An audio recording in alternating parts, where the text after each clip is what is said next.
ఈనాడు నేను చెయ్యబోయేటటువంటి ప్రసంగాన్ని మీరు కొంచెం శ్రద్ధాభక్తులతో వినండి. డాక్టర్ గారు మీరు ప్రత్యేకం జాగ్రత్తగా వినండి. నేను ఎందుకు ఈ మాట అంటున్నాను అంటే, నేను లలితా సహస్రనామ స్తోత్రం మీద ఉపన్యాసాలు మొదలుపెట్టి ఇవాళ 40వ రోజు. అంటే 40వ రోజు అయితే ప్రత్యేకంగా వినాలా అండి అని అనుకోకండి. 40 రోజులు ప్రసంగాలు చేసేటటువంటి అదృష్టం కలగడం ఆ జగన్మాత యొక్క నిర్హేతుక కృపా కటాక్షణం. ఎందుకంటే శివశక్త్యాయుక్తో యది భవతి శక్త ప్రభవితుం నచే దేవం దేవో నఖలు కుశల స్పందితుమపి అతస్త్వాం ఆరాధ్యాం హరిహర విరించాదిభిరపి ప్రణంతుం స్తోతుం వా కథమకృత పుణ్య ప్రభవతి. ఆ తల్లి యొక్క అనుగ్రహం లేకుండా ఒక్క మాట మాట్లాడడం కూడా కుదరదు. మాట్లాడగలగాలి అంటే ఆ తల్లి యొక్క అనుగ్రహం ఉండాలి. కాబట్టి నా తల్లి నన్ను ఈసారి నేను చెప్పాలి అనుకున్న దాంట్లో నేను పెట్టుకున్నటువంటి నియమాన్ని ఇంచుమించుగా నా తల్లి పూర్తి చేయించేసినట్టు నన్ను. కానీ మహాశివరాత్రి నాడు కార్యక్రమం ఉంది. నేను కర్ణాకర్ణిగా విన్నది ఏమిటంటే, మహాశివరాత్రి నాడు కోటేశ్వరారు తన ప్రసంగాల్ని పూర్తి చేస్తున్నారు అని అనుకున్నారు అని విన్నాను. కానీ నేను మీకు ఒక యథార్థం చెప్తున్నాను. ప్రారంభం చేసినప్పుడు నేను పెట్టుకోలేదు ముహూర్తం. ఆ తల్లి నాకు ఎప్పుడు ఏ డేట్ ప్రచోదనం చేస్తే ఆ రోజు మొదలు పెడదాం అనుకున్నాను. ఆ తల్లి నువ్వు ఏ రోజు ఇంకా నువ్వు నాన్న చాలు, మళ్ళీ నీతో ఇంకోసారి చెప్పిస్తాను, ఇంకా నువ్వు మామూలు జీవనంలోకి ప్రవేశించు, దీక్షా విరమణం చెయ్యొచ్చు అని తల్లి ఏనాడు అంటుందో ఆనాడు ఆపేద్దాం అనుకున్నాను. అయితే అది ఆ తల్లి ఇవాళ ఆపేసయ్యని అందనుకోండి, నేను ఇవాళ శివశక్తి ఐక్య రూపిణి లలితాంబిక అని పూర్తి చేసేస్తాను. కానీ మహాశివరాత్రి నాడు చాలా పెద్ద కార్యక్రమం ఉంది కాబట్టి తప్పకుండా మహాశివరాత్రి వరకు కార్యక్రమం ఉంటుంది. మహాశివరాత్రి నాటితో ప్రసంగాలు అయిపోతాయని మాత్రం మీరు అనుకోకండి. ఎందుకంటే నాకే తెలియంది మీకు ఎలా తెలుస్తుంది? నాకే తెలియదు ఈ ప్రసంగాలు ఎప్పుడు పూర్తి చేస్తానో. అలా అని భయపడకండి. ఇలా నువ్వు చాలా కాలం చెప్తావా అని కూడా అనుకోకండి. కాబట్టి ఆ తల్లి అనుగ్రహం కొద్దీ నడుస్తుంది. కానీ ఇవాళ నేను మీతో ఒక ప్రత్యేకమైనటువంటి విషయాన్ని మనవి చెయ్యాలి అని అనుకుంటున్నాను. ప్రత్యేకమైన విషయం మనవి చెయ్యాలి అని అనుకుంటున్నాను అంటే అది లలితా సహస్రనామ స్తోత్ర వ్యాఖ్యానమునకు సంబంధించనిది ఏదో విషయాన్ని నేను మనవి చేస్తున్నాను అని కూడా మీరు అనుకోక్కర్లేదు. లలితా సహస్రం గురించే నేను మాట్లాడుతున్నాను. కానీ మాట్లాడే ముందు మీరు ఒక విషయాన్ని కొద్దిగా గమనించవలసిందిగా నేను మిమ్మల్ని కోరుతాను.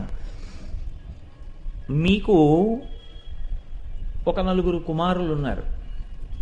ఆ 4 కుమారుల్లో ఆఖరి వాడికి ఒక 10-12 సంవత్సరాల వయస్సు. మీకు ఒక కారు ఉంది. మీరు ఆ కారులో వెళ్ళినప్పుడు ఆ 10-12 సంవత్సరాల వయస్సు ఉన్నటువంటి పిల్లవాడిని పక్కన కూర్చోపెట్టుకుని తీసుకెడుతూ ఉంటారు. వాడు మీతో తిరిగి వాడికి తెలిసింది తాళం చెవి పెట్టాలి, తిప్పాలి, ఇగ్నిషన్ అందుకుంటుంది కారుది.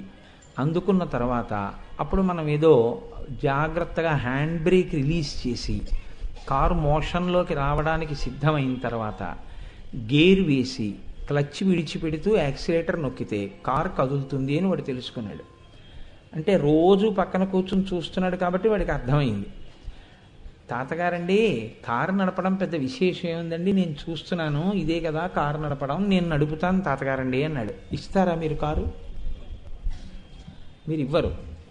ఇప్పుడు కారు ఉండడం తప్ప, కారులో మనవణ్ణి తీసుకెళ్ళడం తప్ప, ఇన్ని విషయాలు వాడికి తెలుసున్నా వాడికి కారు ఇవ్వకపోవడం తప్ప ఏది తప్పిందిలో? నేను మిమ్మల్ని చాలా చిన్న ప్రశ్న వేశాను. నేనేం పెద్ద లలితా సహస్ర భాష్యంలో ప్రశ్న ఏం వేయలేదు. నేను లేకపోతే మీరు విన్న దాంట్లోంచి ప్రశ్న వేయలేదు. నేను చాలా సామాన్యమైన ప్రశ్న వేశాను. దానికి కూడా మీరు జవాబు చెప్పడానికి భయపడితే పసిపిల్లలు బూచివాడిని చూసి భయపడిపోయినట్టు ఉంటుంది. నేను అడిగింది ఈ 3టిలో ఏది తప్పు అని అడిగాను. మీకు కారు ఉండడం తప్ప, మీ కారులో మీరు మనవడిని పక్కన కూర్చోపెట్టుకుని అస్తమానం తీసుకెళ్ళడం తప్ప, ఆ మనవడికి చూసి గ్రహించిన ఇలా చెయ్యవచ్చు అని తెలుసుకున్నంత మాత్రం చేత వాడికి మీరు కారు ఇవ్వకపోవడం తప్ప ఈ 3టిలో ఏది తప్పు? అయ్యా ఏది తప్పు కాదు. 3 తప్పు కాదు. ఏం డాక్టర్ గారు? కారు ఇవ్వకూడదు. కారు ఇవ్వకూడదు. మరి కారు ఉంది అని వాడికి తెలియడానికి మీరేగా కారణం. పోనీ కొన్నాళ్ళు తిప్పారు, వాడు సూక్ష్మగ్రాహి పట్టుకున్నాడు.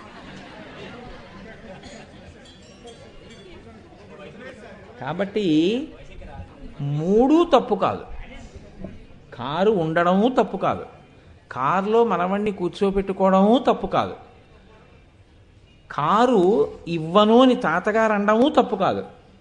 మనవడు కారు తాతగారు ఎందుకు ఇవ్వనన్నారో తెలుసుకోలేక ఏడిస్తే అది మనవడి యొక్క అజ్ఞానమే తప్ప ఇవ్వకపోవడం తాతగారి తప్ప కాదు కదండి.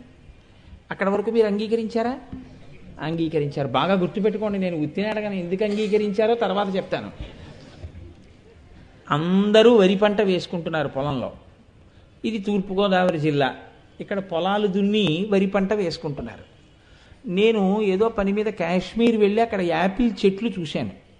మంచి యాపిల్ పళ్ళు 4 కోసి తెచ్చుకున్నాను. ఆ యాపిల్ చెట్లు ఎక్కడ మొలిచాయి అని చూశాను. అవి ఆకాశంలో ఏం లేవు, భూమిలోనే మొలిచాయి. కాబట్టి నేను అక్కడి నుంచి యాపిల్ పళ్ళ విత్తనాలు మంచివి తెచ్చి ఇక్కడ పొలంలో వేసి చక్కగా దున్ని యాపిల్ పళ్ళ విత్తనాలు వేశాను. ఇక్కడ యాపిల్ చెట్లు పెరుగుతాయంటారా? పెరుగుతాయమ్మా? పెరగవు. ఇప్పుడు యాపిల్ చెట్లు చూడడం తప్ప, యాపిల్ చెట్లు ఇక్కడ పెంచుకోవాలనుకోవడం తప్ప, విత్తనాల్లో తప్ప వేసినా పెరగకపోవడం అనేటటువంటిది ఇక్కడ ఉండేటటువంటి భూమి, ఇక్కడ ఉండేటటువంటి వాతావరణం ఆ యాపిల్ పళ్ళు పండించడానికి కావలసినటువంటి రీతిలో చెట్లు మొలకెత్తడానికి అనుకూలమైన వాతావరణం ఇక్కడ లేదని గ్రహించకపోవడం నా తప్ప. గ్రహించకపోవడం తప్పు కదండి. ఇప్పుడు మీరు 2 విషయాలు అంగీకరించారు, బాగా జ్ఞాపకం పెట్టుకోండి. ఇక్కడ యాపిల్ పళ్ళు పండవు, ఇక్కడ యాపిల్ చెట్టు వెయ్యకూడదు అని గ్రహించకపోతే అది నాదే తప్పు. అది భూమి తప్పు కాదు, విత్తనాల తప్పు కాదు, నీటి తప్పు కాదు. ఆ గ్రహింపు లేని నా తప్పు. పిల్లవాడికి కారు ఇవ్వకూడదు అని తాతగారు అన్నప్పుడు మనవడు ఏడిచినా సరే ఇవ్వకుండా వెళ్ళిపోయిన తాతగారిది తప్పు కాదు కదండి. లలితా సహస్రనామ స్తోత్రంలో కొన్ని నామాలకి అర్థం నేను మీకు చెప్పను అని చెప్పకుండా వెళ్ళిపోతే గురువుగారు చెప్పలేదు అని మీరు అనుకుంటే తాతగారు తాళాలు ఇవ్వని తాతగారులా నా తప్పు ఎందుకు అవుతుంది కదా? అవదు. ఎందుకని అంటే తెలియక తాళాలు ఇవ్వలేదు తాతగారు, కారు ఇవ్వలేదు నాకు, లేకపోతే నేను కారు నడిపుండేవాడిని, తాతగారికే వచ్చేమిటి నాకు వచ్చు అనుకోవడం మీ అమాయకత్వం మనవడిది. ఇవ్వకపోవడంలోనే తాతగారి ప్రాజ్ఞత ఉంది. వాడు 10 కాలాలు బతికి బట్ట కట్టాలంటే తాతగారు కారు తాళాలు ఇవ్వకపోతే మీరు సంతోషించారా లేదా? నేను కొన్ని నామాలకు అర్థం మీకు చెప్పకపోతే అదే కోణంలో మీరు తీసుకోగలరా? మనవళ్ళ నేను ఈ నామాలకు అర్థం చెప్పను అన్నాను అనుకోండి, ఓ అయితే ఇందులో ఏదో ఉంది, కారు తాళాలు ఇవ్వని తాతగారు అనమాట, మన భద్రత ఏదో ఉంది అందుకే చెప్పట్లేదు అని అంగీకరించగలరా? ఇక్కడ మొరాయిస్తారా? అంగీకరిస్తారు. అది మీ యొక్క ఔదార్యం. 2, తాతగారు మనవడు ఏడుస్తుంటే పైకి వెళ్ళిపోయారు. ఏడుస్తూ మనవడు లోపలికి వెళ్ళాడు. అడిగింది కోడలు, అంటే మనవడి తల్లి, ఏరా ఎందుకు ఏడుస్తున్నావు అంది. అమ్మ తాతగారిని కారు ఇవ్వండి తాతగారండి, నేను తీసుకెళ్తాను అంటే తాతగారు కారు ఇవ్వలేదమ్మా అన్నాడు. అంటే ఇప్పుడు ఆ కోడలు మామగారితో దెబ్బలాడ్డం కానీ, మామగారు కారు తాళాలు ఇవ్వకపోవడం అనేటటువంటిది తప్పని కానీ కోడలు అనుకునే అవకాశం ఉంటుందా? తెలివైన కోడలైతే, ప్రాజ్ఞత కలిగిన కోడలైతే కోడలు కూడా అనుకోదు కదండి. ఎవరు ఫలితం పొందాలో వారు కానీ, ఎవరు ఇవ్వాలో ఆయన కానీ, వాళ్ళిద్దరిలో ఒకరు బాధితులు, ఒకరు తెలియని చేత ఇవ్వని వారు అయినా మధ్యలో ఆ విషయం తెలుసుకున్న వాళ్ళు ఎవరైనా ప్రాజ్ఞులయ్యి ఉంటే అది మంచి అని అంగీకరించగలిగి ఉండాలి కదా. కోడలు మంచిదైతే మామగారు తాళాలు ఇవ్వండి మా అబ్బాయికి అంటుందా? అనదు. కాబట్టి ఇది మంచికే అని ఈ ఇద్దరూ కాకుండా మధ్యలో ఇంకోళ్ళు ఎవరైనా వేలు పెట్టాలనుకుంటే వాళ్ళు కూడా అలాగే అనుకోవాలి కదండి. అవునా కాదా? ఎందుకు ఇంత ప్రస్తావన చేశారు, ఎందుకు ఇంత ఉపోద్ఘాతం మీరు చెప్పారు అని మీరు నన్ను ఒక మాట అడగచ్చు. ఇప్పుడు నేను మీకు ఒక విషయాన్ని చాలా స్పష్టంగా, ఏమీ అరమరిక లేకుండా, ఏమీ దాపరికం లేకుండా, కుండబద్దలగొట్టినంత స్పష్టంగా మీతో మనవి చేస్తా. లలితా సహస్రనామ స్తోత్రంలో మూలకూటత్రయ కళేబర అని ఒక నామం ఉంది. నిన్న మూలమంత్రాత్మిక వరకు నేను మనవి చేశాను. మూలకూటత్రయ కళేబర అన్న నామానికి అర్థం ఏమిటంటే 15 అక్షరాలు ఉన్నటువంటి పంచదశి మహామంత్రంలో 3 కూటముల కింద అమ్మవారి యొక్క ముఖమండలం అంతా శ్రీమద్వాగ్భవ కూటైక స్వరూప ముఖ పంకజాని ఇదే ఆ మంత్రంలో ఒక భాగం అయితే, కంఠాధక్కటి పర్యంత మధ్యకూట స్వరూపిణి అమ్మవారి యొక్క సూక్ష్మ శరీరంలో ఒక భాగమైతే, అమ్మవారి యొక్క నడువు నుంచి పాదాల వరకు ఉన్నది శక్తికూటైక తాపన్న కట్యదో భాగధారిణి అన్న నామమైతే, సూక్ష్మ శరీరం అమ్మవారిది ఆ పంచదశి మహామంత్రంలో ఆ 15 అక్షరాల్లోనే ఉన్నది అని మీకు మనవి చేశాను. మూలమంత్రాత్మిక అన్నప్పుడు మూలమంత్రం ఎక్కడుంటుంది, అది కేనోపనిషత్తులోంచి ఎలా వస్తోంది అన్నది కూడా మనవి చేశాను. మూలకూటత్రయ కళేబర అంటే ఈ పైన చెప్పబడినటువంటి 3 కూటములు ఏ ఉన్నాయో ముఖానికి సంబంధించినవి, మెడ నుంచి నడుము వరకు సంబంధించినది, నడుము నుంచి పాదాల వరకు ఉన్నది, ఆ 3 కలిపితే అమ్మవారి శరీరం అవుతోంది. మూలకూటత్రయ కళేబర ఆ 3 కూటములను పక్క పక్కన పెడితే పంచదశి మహామంత్రం పూర్తవుతోంది. అమ్మవారి శరీరం తల దగ్గర నుంచి పాదాల వరకు సూక్ష్మ శరీరం పూర్తవుతోంది. అది దాని అర్థం. ఇంకా తర్వాత నామాలు ప్రారంభం అవుతున్నాయి. మూలకూటత్రయ కళేబర అన్న తర్వాత కులామృతైక రసిక, కుల సంకేతపాలిని, కులాంగన, కులాంతస్థ, కౌలిని, కులయోగిని, అకుల, సమయాంతస్థ, సమయాచారతత్పర, ఇలాంటి నామాలు కొన్ని ఉన్నాయి. ఇక్కడ మీకు నేను ఒక మాట విజ్ఞాపన చేస్తాను, కొంచెం గుర్తుపెట్టుకోండి. ఆ నామాలలో కులాంతస్థ అని ఒక నామం ఉంది. కులాంతస్థ అంటే ఏమిటో తెలుసా అండి? మీరు కొంచెం జాగ్రత్తగా విచారణ చేస్తే ప్రతి వ్యక్తి చేత, ప్రతి ఇంటి యందు, ప్రతి గోత్రమునందు, ప్రతి సంఘమునందు, ప్రతి సమాజమునందు, ప్రతి రాష్ట్రమునందు, ప్రతి దేశమునందు, ప్రపంచవ్యాప్తంగా సమూహములుగా అంటే వ్యక్తి దగ్గర నుంచి బ్రహ్మాండం వరకు మీరు తీసుకుంటే ఎన్నిగా విభాగం చెయ్యడానికి వీలుంటుందని మీరు అనుకుంటున్నారో, అంటే ఒక ఉదాహరణ చెప్పాలంటే, ఇప్పుడు నేనున్నాను అనుకోండి, కోటేశ్వరరావు ఒక వ్యక్తిని. ఇప్పుడు దీని తరువాతి స్థాయి ఆధ్యాత్మికంగా ఎలా ఉంటుంది అంటే, నా గోత్రం ఉన్నవారు ఎవరైనా ఉన్నారనుకోండి, సగోత్రీకులు అంటారు. అంటే వారితో నాకు తెలియకుండానే ఏదో బాంధవ్యం ఉంది, మేము ఒక కుటుంబ సభ్యులం. ఎలా అంటే మేమందరం అత్రి మహర్షి యొక్క సంతానం కాబట్టి సగోత్రీకులు అనేటప్పటికీ మేము ఒక బాంధవ్యం ఉన్న వాళ్ళము అని గుర్తు. ఒక గోత్రమునందున్నవారు, ఒక కుటుంబమునందున్నవారు, ఒక్క తల్లికి ఒక తండ్రికి బిడ్డలమై ఒక కుటుంబంలో ఉన్నాం.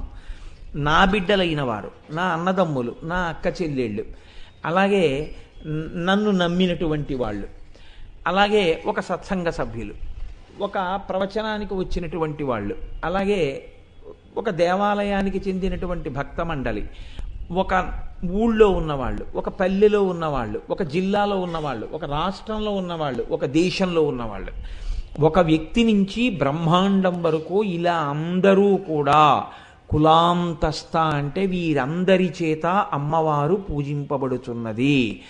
పూజింపబడనటువంటి స్థితి లేదు. ఆ తల్లి అంతటా పూజింపబడుతోంది.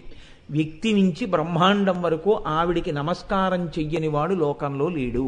ఎందుచేత అంటే ఒక్కటే గుర్తు, శక్తి. ఆవిడ నేను శక్తిహీనుడనైపోవాలి అని ఎవ్వడు అనడు. ఎవ్వడైనా అనే మాట ఏమిటంటే నేను శక్తివంతుడిగా ఉండాలని కోరుకుంటాడు. ఎందులోనైనా సరే నాకు ఆ శక్తి ఉండాలండి అంటాడు. ఆ శక్తి ఉండాలండి అని వాడు ఎప్పుడైతే అన్నాడో అప్పుడే వాడు ఆ ఆదిశక్తి పట్ల గౌరవ ప్రకటనం చేశాడు అని గుర్తు. మా నాన్నగారు 10 కాలాలు ఉండాలండి అని కొడుకు అన్నాడు అంటే కొడుకు తండ్రి పట్ల గౌరవంగా ఉన్నాడని గుర్తు. పూజ భావనేది, అది పూజే. నేను శక్తితో ఉండాలండి అన్నాడు అంటే వాడు శక్తిని గుర్తించాడు, శక్తిని ఆరాధన చేశాడని గుర్తే. కాబట్టి కులాంతస్థ, తెలిసో తెలియకో ప్రతివాడి చేత ఆవిడ పూజింపబడుతూనే ఉన్నది. అయితే ఆచారము తెలియనటువంటి వాళ్ళు, శాస్త్రము తెలియని వాళ్ళు అమ్మవారికి ఖేదము కలిగే రీతిలో పూజ చేసి ఉండి ఉండవచ్చు. ఇది కొంచెం మీరు పట్టుకోండి. ఎందుచేత నేను ఈ మాట అంటున్నానంటే, రామకృష్ణ పరమహంస యొక్క భార్య శారదాదేవి ఆవిడ ఉపదేశం చేస్తున్నారు ఒకసారి శిష్యులకి.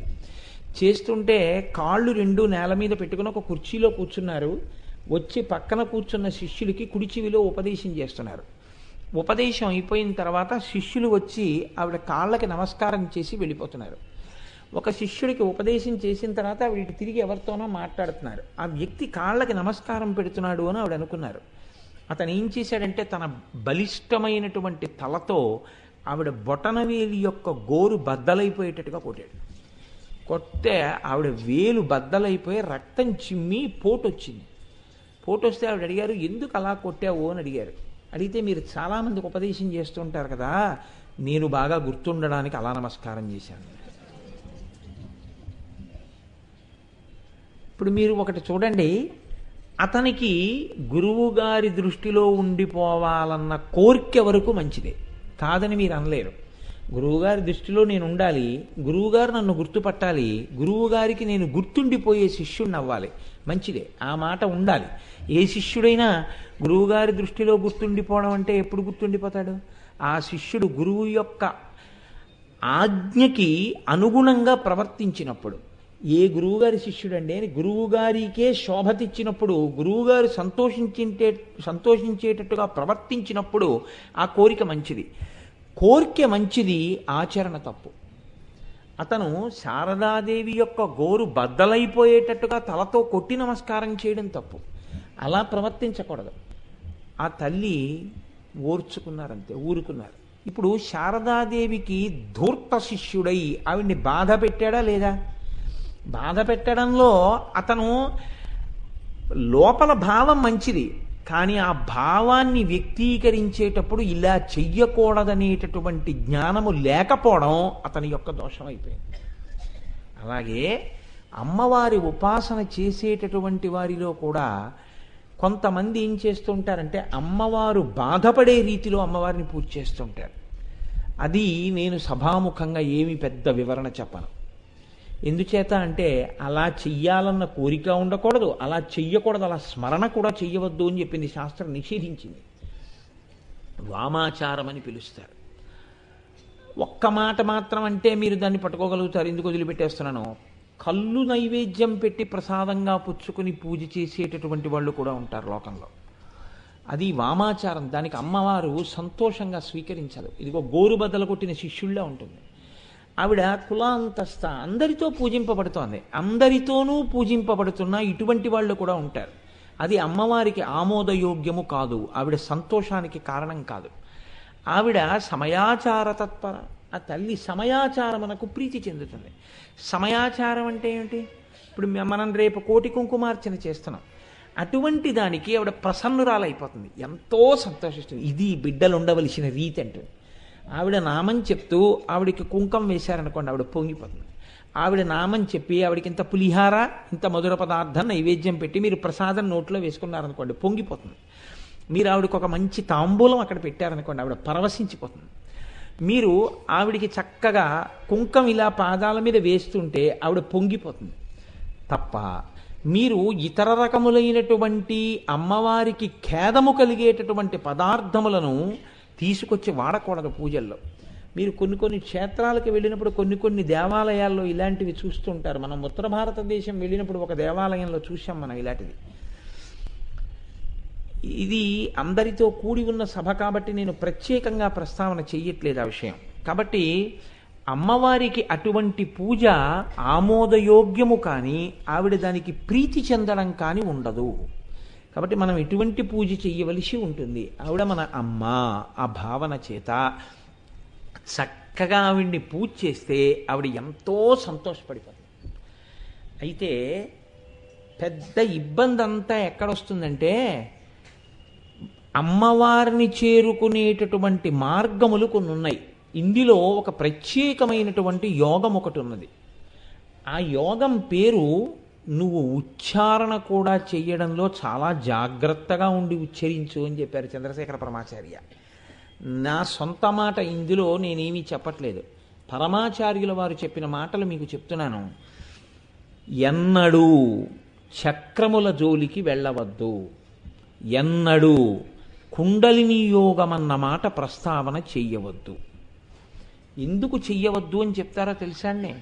బాగా జ్ఞాపకం పెట్టుకోండి, ఈ మాటలు నావి కావు, సాక్షాత్ చంద్రశేఖర పరమాచార్యుల వారి మాటలు నేను చెప్తున్నాను. చాలా మంది దెబ్బ తినడానికి కారణం ఏమిటి? రెండే. ఒకటి, తెలిసో తెలియకో కుండలిని యోగం యొక్క జోలికి వెళ్ళడం. కుండలిని యోగం మీరు హ్యాండిల్ చేయలేరు. పరమ సత్యం చెప్తున్నాను నేను. కొన్ని కోట్ల కోట్ల కోట్ల మందిలో ఏ ఒక్కరో కుండలిని యోగం చేయగలరు. కుండలిని యోగం ఒక జీవిత పర్యంతం చేసినా సరే అసలు మీరు దానిలో పతాక స్థాయికి వెళ్ళగలరన్న నమ్మకం చాలా కష్టం. ఎందుకో తెలుసా అండి? దాని యందు అలసట లేని రీతిలో ఎంత సాధనో చేయవలసి ఉంటుంది. ఇంత సాధన చేస్తున్నా దాని వలన కొన్ని శక్తులు కానీ సిద్ధులు కానీ కలుగుతుంటే వాటికి మీరు తాదాత్మ్యత పొంది వాటికి లోనైపోకుండా మిమ్మల్ని మీరు నిలదొక్కుకోవాలి. నిలదొక్కున్న ఆ కుండలిని పైకి పంపి కిందకి తీసుకురావడంలో ఏదైనా తేడా కానీ వచ్చిందో ఇబ్బందులు వస్తాయి. కాబట్టి ఆ చక్రముల గురించి కానీ ఆ యోగము గురించి కానీ ఎవరు మాట్లాడవలసి ఉంటుంది, ఎవరు వినవలసి ఉంటుంది అంటే దాని యందు పరమసిద్ధుడైనటువంటి గురువు కోట్ల కోట్ల కోట్ల మందిలో ఏ ఒక్కరికో ఉపదేశం చేస్తాడు. ఆ ఉపదేశం కూడా ఎలా ఉంటుందంటే అది మంత్రంలా ఉండదు. గురువుగారు శిష్యుడు కలిసి కొన్ని సంవత్సరముల పాటు అభ్యాసం చేయాలి. అది నోటితో శిష్యుడు చెప్పడానికి ఉండదు, నేను ఇప్పుడు ఈ అవస్థలో ఉన్నానని. శిష్యుడు కూర్చొని ఉండగా శిష్యుణ్ణి చూస్తూ గురువు గుర్తుపట్టాలి ఇప్పుడు ఈ స్థితిలో ఉన్నాడని. గుర్తుపట్టి అవసరమైతే ఆదుకుని అతన్ని రక్షించి అతను ఏ స్థితిలో ఉన్నాడో ఆ స్థితి నుంచి భద్రమైన స్థితిలోకి తీసుకురావాలి. అంత సమర్థుడైనటువంటి గురువు పక్కన ఉండాలి. పక్కన ఉంటే తప్ప కుండలిని యోగం మీరు చెయ్యలేరు. కానీ ఇవాళ ఆశ్చర్యకరమైన విషయం ఏమిటంటే దీని గురించే ఎక్కువగా మాటలు వినపడుతున్నాయి. అది అంత తేలికైన విషయం కాదు అని మీరు విశాల హృదయముతో గమనించెదరుగాక. ఒక జీవితము సరిపోతుందని నేను అనుకోవట్లేదు. ఈ మాటలు నావి అని కూడా మీరు అనుకోవద్దు. ఇవి సాక్షాత్ చంద్రశేఖర పరమాచార్య స్వామి వారి యొక్క మాటలు. మీరు అమ్మవారిని ఆరాధించడంలో సాధారణంగా రెండిటికి దూరంగా ఉంటే చాలా చాలా మంచిది. ఏవో తెలుసా అండి? ఒకటి కుండలిని యోగం, రెండు శ్రీచక్రమును ఆరాధించుట. ఈ రెండూ మీరు చేయకుండా ఉండడమే ఎప్పుడూ మంచిది. మీరనగా నాతో కలిపే. ఎందుకు ఈ మాట చెప్తున్నాను? శ్రీచక్రాన్ని మీరు హ్యాండిల్ చెయ్యలేరు. మీకు ఎప్పుడు మూర్తి పూజ మాత్రమే మీరు చెయ్యాలి. ఇంట్లో అంగుష్టమాత్రమైనటువంటి విగ్రహాన్ని పెట్టి మీరు చక్కగా పూజ చేసుకుంటే భగవంతుడు మీ పట్ల ప్రసన్నుడవుతాడు. ఈశ్వరుడు ఎంతో సంతోషిస్తాడు. ఒక ఫోటో అనుకోండి, దానికి ఇబ్బంది ఏమి ఉండదు. లోహముతో కూడిన మూర్తి, బొటనవేలంత మూర్తి మాత్రమే ఇంట్లో పూజలు అందుకోవాలి. అంతకన్నా పెద్ద మూర్తి ఎప్పుడూ ఉండకూడదు. అంతకన్నా పెద్ద మూర్తి ఉంటే మీరు నైవేద్యం పెట్టలేరు. ఇంకొకటి ప్రస్తావన వచ్చింది కాబట్టి చెప్తున్నాను. సాలగ్రామాన్ని తీసుకొచ్చి మీ పూజా మంటపంలో కానీ మీరు పెట్టేస్తే అది ఏ సాలగ్రామమో మీకు తెలియకపోతే ఆ సాలగ్రామం ఒప్పుకోదు. ఒక ఆయన చాలా ఇబ్బందుల్లో పడి చంద్రశేఖరేంద్ర భారతీ స్వామి వారి దగ్గరికి వెళ్ళాడు. వెడితే రోజు పూజ చేస్తున్నావా అని అడిగారు ఆయన. చేస్తున్నాను అన్నాడు. నీ ఇంట్లో సాలగ్రామం ఉందా? ఉందండి. దానికి వేరు పూజ చేసి వేరు నైవేద్యం పెడుతున్నావా అని అడిగారు. చెయ్యట్లేదు, పెట్టట్లేదు అన్నాడు. ఎన్నాళ్ల నుంచి ఆకలితో ఉన్నాడో తెలుసా నీ ఇంట్లో ఈశ్వరుడు? అందుకే ఈ ఇబ్బందులు. ఎందుకు పెట్టావు ఇంట్లో? అది నరసింహశాల గ్రామం. నరసింహశాల గ్రామం ఇంట్లో ఉంటే దానికి మళ్ళీ వేరే పూజ ఉండాలి, వేరే నైవేద్యం ఉండాలి. ఎందుకు తెచ్చిపెట్టావు ఇంట్లో? ఎందుకు మానేశావు పూజ? వేరు పూజ వెళ్ళి చెయ్యనన్నా చెయ్యి, లేకపోతే వేరు పద్ధతి అన్నా చూడు తప్ప ఇంట్లో అంత సాలగ్రామాన్ని ఎందుకు పెట్టి కూర్చున్నావు, నరసింహశాలగ్రామాన్ని? అలాగే ఇవాళ ప్రపంచంలో ఆశ్చర్యకరమైన లక్షణం ఏమిటంటే నేను ఈ మాట చెప్పినందుకు ఎంత మాత్రం బెంగ పెట్టుకోవట్లేదు. ఎందుకంటే నేను నా సొంత మాట ఇందులో ఒక్కటి చెప్పట్లేదు. నాకు పరమాచార్య స్వామి వారంటే పరమ భక్తి. పరమాచార్యుల వారు స్పష్టమైన హెచ్చరిక, ఏం పరోక్షం కాదు, స్పష్టంగా చెప్పారు. శ్రీచక్రము జోలికి వెళ్ళవద్దు, మీరు దాన్ని పూజ చెయ్యలేరు. శ్రీచక్రాన్ని మీరు ఆరాధన చెయ్యాలంటే ఆ పూజా విధానం అంతా వేరు. మీకు బాగా నిష్ఠ ఉండాలి. అపారమైనటువంటి నిష్ణాతులై మీరు శ్రీచక్రాన్ని ఆరాధన చేయవలసి ఉంటుంది. మీరు అలా కానీ చెయ్యకుండా తెచ్చి ఫ్యాషన్ కోసం శ్రీచక్రాన్ని ఇంట్లో పెట్టారనుకోండి, ఖచ్చితంగా అది విపరీత ఫలితాలు ఇస్తుంది. నేను చెప్పట్లేదు ఈ మాట, మళ్ళీ చెప్తున్నా, పరమాచార్య చెప్తున్నారు. పరమాచార్యుల వారే మీరుతో మాట్లాడుతున్నారని గుర్తుపెట్టుకోండి. శ్రీచక్రాన్ని ఇంట పెట్టి పూజ చెయ్యడానికి సిద్ధపడకూడదు. అటువంటి స్థితిలో మనం ఉన్నాం. శ్రీచక్రం గురించి నాకు బాగా తెలుసు, శ్రీచక్ర పూజ ఎలా చెయ్యాలో నాకు బాగా తెలుసు అన్న పెద్దలు కొద్ది మంది మాత్రమే ఉంటారు. అటువంటి పెద్దలు ఇంట్లో ఉండి ఎక్కడికైనా వెళ్ళినప్పుడు ఎలా పెట్టాలో, ఇంట్లో ఉంటే ఎలా పూజ చెయ్యాలో తెలిస్తేనే శ్రీచక్రాన్ని ఇంట్లో పెట్టు, లేకపోతే పెట్టవద్దు. చక్రముల జోలి నీకెందుకు అసలు? అయితే ఇవాళ సమాజంలో ఆశ్చర్యకరమైన లక్షణం ఏంటంటే ప్రతి దానికి ఓ చక్రం ఇచ్చేస్తున్నారు, పూజలో పెట్టుకోండి అని. అసలు చక్రమును గృహస్థు ఆరాధన చేయడానికి చాలా దూరంగా ఉండాలి. ఎప్పుడూ అంగుష్టమాత్ర విగ్రహానికి పూజ చేయడమే చాలా సులభమైన, చాలా శ్రేయస్కరమైన పద్ధతి. కుంకుమార్చన అమ్మవారికి చెయ్యడం అంత తేలిక, అంత రక్షణతో కూడి, అంత శ్రేయోదాయకమై, అంత భద్రతతో కూడి, అంత శుభప్రదమైనటువంటి పూజ ఇంకొకటి లేదు. నీకెందుకంత అల్లరి? ఇంత కుంకం తీసి అమ్మవారికి చాలా హాయిగా నామాలు చెప్పు చాలు, చక్కగా కాస్త పదార్థం నైవేద్యం పెట్టు చాలు.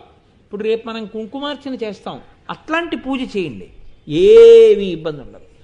ఎందుకు అనవసరంగా మీ సాధ్యము కాని విషయాలకి మీరు వెళ్ళడం ఎందుకు? మనవడు కారు నడపలేడు అని తెలుసున్న తర్వాత తాతగారు కారు తాళాలు ఇవ్వలేదు. ఇది మనం చెయ్యగలిగినది కాదు, ఇది మన శక్తికి మించిపోయినది. అందులోకి వెడితే పక్కన అంత సమర్థుడైన గురువు సంవత్సరాల తరబడి పక్కన కూర్చుని మనకి సలహా ఇచ్చి నిలబెట్టగలిగిన వాడు ఉన్నాడా? ఆయన కూడా అంతటి సమర్థుడా? ఇది లేకుండా లలితా సహస్రనామాన్ని గురుముఖత వినండి అని ఎందుకు చెప్తారో తెలుసా అండి? అర్థం అనర్థం రెండూ తెలుసుకోమని. నామంగా నువ్వు చెప్పడానికి ఏ దోషం లేదు. మీ మనవడే. పుస్తకాలు మీరు కొనిచ్చారు, కలం మీరు కొనిచ్చారు, వాడు మీ జేబులో పెన్ను తీసుకుంటే మీరు ఊరుకున్నారు. మీరు తిందామని తెచ్చుకున్న పళ్ళల్లో వాడు పండు తినేస్తే మీరు ఊరుకున్నారు. మీ కారు తాళాలు మాత్రం అడిగినా మీరు ఇవ్వలేదు. ఇవ్వకపోవడం తాతగారి మంచి పనే అని మీరు అంగీకరించారా లేదా? ఇందాక అంగీకరించినప్పుడు లలితా సహస్రంలో కొన్ని నామముల యొక్క అర్థము మీరు తెలుసుకోకుండా ఉండడమే మంచిది అని నేను చెప్తే మీరు ఎందుకు దాన్ని ఇంకోలా అర్థం చేసుకోవాలి? అది చెప్పలేక కాదు, చెప్పకూడదు కనుక. బాగా జ్ఞాపకం పెట్టుకో, చెప్పకూడదు. బహిరంగ వేదికల మీద కానీ, అందరూ ఎవరు పడితే వాళ్ళు వినేయడానికి అవకాశం ఉండేటట్టుగా కానీ కొన్ని విషయములను అసలు ప్రస్తావన చేయరాదు. అవి నామంగా చదువుకోచాలి. నన్ను కోటేశ్వరరావు అని పిలిచారండి, నేను ఓయ్ అన్నానా లేదా? ఓయ్ అంటాను. నేను ఓయ్ అని కోటేశ్వరరావు అన్న మాటకు అర్థమేమి? కోటేశ్వరరావు అనేటటువంటి మాటలో ఏ అర్థము దాగి ఉంది? దాని రహస్యార్థమేమి? నా పేరుతో ఎక్కడున్నాడు ఈశ్వరుడు? ఎవడు అర్చించారు? ఎక్కడ ప్రతిష్ఠ జరిగింది? నీకు ఇవన్నీ తెలుసా? తెలియకుండా నేను ఎందుకు పలుకుతాను అని నేను అంటానా? నేను అనను. మీరు కోటేశ్వరరావు అంటే ఓయ్ అంటాను. అసలు ఆ కోటేశ్వరరావు అంటే ఏమిటో నాకు కూడా తెలియకపోవచ్చు. అలాగే మీరు నామంగా పిలవండి, అమ్మవారు సంతోషిస్తుంది. నామార్థముగా కొన్ని తెలుసుకునే ప్రయత్నం వదిలిపెట్టేయండి, అమ్మవారు సంతోషిస్తుంది. రెండో రోజు ఎరా తాతగారండి పరీక్షకి టైం అయిపోతాను తాతగారండి నన్ను దింపేయిరా అన్నాడు మనవాడు. నేను దింపనన్నారు తాతగారు. ఏం తాతగారండి అన్నాడు. నువ్వు దింపిన దగ్గర నుంచి కారు తాళాలు అడుగుతున్నావు, ఎప్పుడో నేను ఇంట్లో లేనప్పుడు నువ్వు తీసుకెళ్ళి ఆ తాళాలు గబుక్కుని కారులో పెట్టి కారు తీస్తే అన్నారు తాతగారు. లేదు తాతగారండి, నేను ఆలోచించాను తాతగారండి, అన్నీ ఇచ్చే మీరు ఇది ఇవ్వనని ఎందుకన్నారు? అందుకని నాకు అర్థమైంది తాతగారండి, నేను ఇంకా ఆ కారు ముట్టుకోను, మీరే నన్ను దింపండి తాతగారండి అన్నాడు. ఇప్పుడు మీరు సంతోషిస్తారా సంతోషించరా? కారు ఉందని తెలియడం, కారు ఎక్కడం తప్పు కాదు, కారు మీరు నడపాలనుకోవడం తప్పు అంతే. కాబట్టి కొన్ని నామాలు అసలు చెప్పవద్దు అని చెప్పారు పెద్దలు. ఎవరు చెప్పారు? మళ్ళీ చెప్తున్నా, చంద్రశేఖర పరమాచార్య స్వామి వారే చెప్పారు. మీకు సాక్ష్యం కావాలంటే తీసుకొచ్చి చూపిస్తాను, నన్ను నమ్మనంటే. అక్కర్లేదయా, నీ మాటకి మాకు నమ్మకం ఉందయా అంటారా, వదిలిపెట్టేస్తారు. కాబట్టి కొన్ని నామముల యొక్క అర్థము మీరు తెలుసుకోకుండా ఉంటేనే మంచిది. ఎందుకు నేను ఈ మాట అంటున్నానో తెలుసా అండి? దీనికి కూడా నేనేం ప్రత్యేకంగా చెప్పక్కర్లేదు. పరమాచార్యుల వారే దీనికి పరిష్కారం, దీనికి ఒక విషయం చెప్పారు.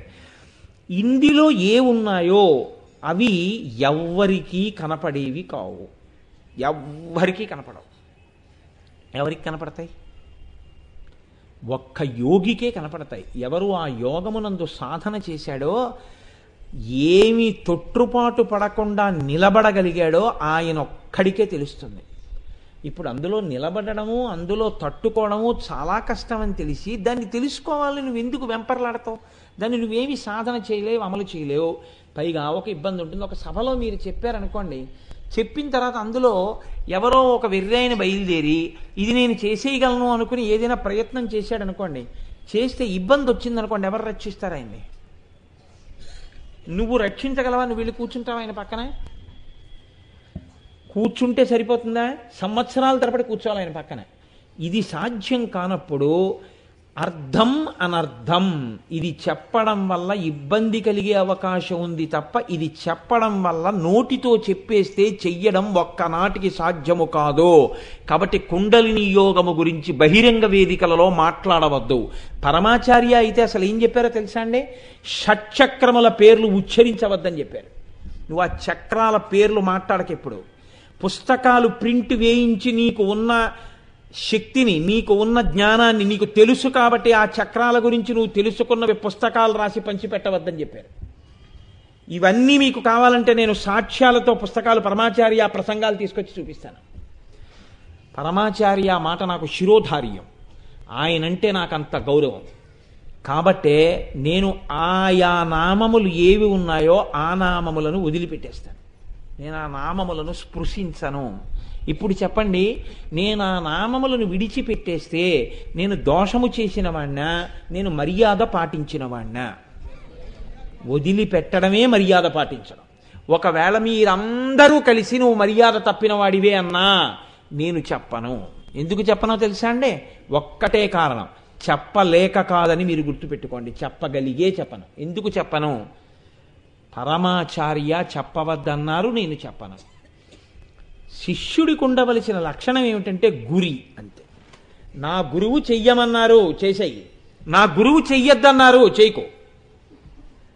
నేను తెల్లవారి లేస్తే ఆయన పాదాలకు నమస్కారం చేస్తాను. తెల్లవారి లేస్తే ఆయన పేరు చెప్తే నాకు ప్రాణం. అటువంటి మహాపురుషుడు వద్దన్న పని నేను ఎలా చేస్తాను? అందుకే నేను చెప్పనన్నాను. కానీ నామములుగా మిమ్మల్ని చదవద్దని నేను చెప్పడం మాత్రం లేదు. మీరు నామములుగా దాన్ని పలకవచ్చు, ఏమీ తప్పులేదు. కోటేశ్వరరావు అనడానికి తప్పే ఉందండి? ఏమీ తప్పులేదు, మీరు నామంగా పలకవచ్చు. కానీ ఏమయ్యా, ఇంత దూరం వచ్చేసాం కాబట్టి నీతో మాట చెప్తాం. సరే, ఇవన్నీ చెప్పావు, బాగానే ఉందనుకో, అందులో ఏదో ఇబ్బంది ఉందయా, అవన్నీ నువ్వు తట్టుకోలేవు, అవన్నీ నువ్వు చేసేవి కావు, అవంత తేలిక కాదు అంటున్నావు కదా. తేలిక కాదన్న విషయాన్ని గమనించగలిగినటువంటి సమర్థత మాత్రం మాకుంది. ఎందుకని అంటే ఇదంత తేలిక కాదు అని మేము గ్రహించగలం. అందుకని నువ్వు ఆ నామాలన్నింటినీ కలిపి ఒక్క 4-5 వాక్యాలలో దాని గురించి 1-2 మాటలుగా చెప్పి వదిలిపెట్టేసేయి చాలు. అది ఎందుకు కష్టమో అని మాకు అర్థమవుతుంది. మీరు ఆ కోణంలో తీసుకుంటానంటే నేను కొద్ది మాటలతో మాత్రమే దాన్ని విజ్ఞాపన చేసి కొన్ని నామాలు దాటుతాను. అందుకే ఇవాళ నుంచి నేను చేసే ప్రసంగాలు కొన్ని నామాలు తీసుకుని చెప్తుంటాను. కారణం ఏమిటి అంటే అవి మీకు ఎక్కువ ఉపయుక్తము. మీతో నేను మాట అన్నాను, కులాంతస్థ, ఆవిడ అందరితో పూజింపబడుతుంది. అందరితో పూజింపబడ్డంలో పరమశ్రేష్టమై, క్షేమకరమై, ఇబ్బంది లేకుండా అందరూ చేసిన అందులో కించిత్ దోషమే ఉన్న యథార్థానికి అది మిమ్మల్ని బాధించేది కాదు, రక్షణే. అలాంటి ఇప్పుడు కుంకుమార్చన ఉందండి, కుంకుమార్చన చేస్తాం, ఆవలించారు, మీకేం ఇబ్బంది ఏమి ఉండదు. కుంకుమార్చన చేసేటప్పుడు పొరపాటున నోట్లో చేయి పెట్టుకుని కుంకుమార్చన చేయమని కాదు నా ఉద్దేశ్యం, అలా ముట్టుకున్నారు, దానికేం ఇబ్బంది ఏం లేదు. అసలు సభకు వస్తేనే నిద్రపోతాం మనం, కాబట్టి కుంకుమార్చనలో కూడా నిద్రపోయారు, అప్పుడు తప్పులేదు, అది కూడా అమ్మవారు క్షమించేస్తుంది. కానీ కుండలిని యోగం అలాంటిదేం కాదు, చాలా చాలా కష్టం. ఎందుకో తెలుసా అండి, నేను సౌందర్యలహరిలోంచి చెప్తాను, మీకు తేలికైపోతుంది నా పని. శంకర భగవత్పాదులు సౌందర్యలహరి చేస్తూ ఒక శ్లోకం చెప్తారు. మహీం మూలాధారే కమపి మణిపూరే హుతవహం స్థితం స్వాధిష్టానే హృది మరుతమాకాశముపరి. ఇందులో మీరు గమ్మత్తు గమనించండి. మనిషి వెన్నుపాము ఉంటుంది, మిగిలినటువంటి వాటిని తిరియక్కులు అంటారు. వెన్నుపాము ఇలా అడ్డంగా ఉంటుంది. మనిషి భూమికి అడ్డంగా పుట్టి ఇలా నిలువుగా పెరుగుతాడు. మనిషికి ఒక్కడికే వెన్నుపాము నిలబడి ఉంటుంది. ఈ నిలబడి ఉన్నటువంటి వెన్నుపాముకి కొన్ని చక్రాలు ఉంటాయి, వాటిని శక్తి కేంద్రములు అని పిలుస్తారు.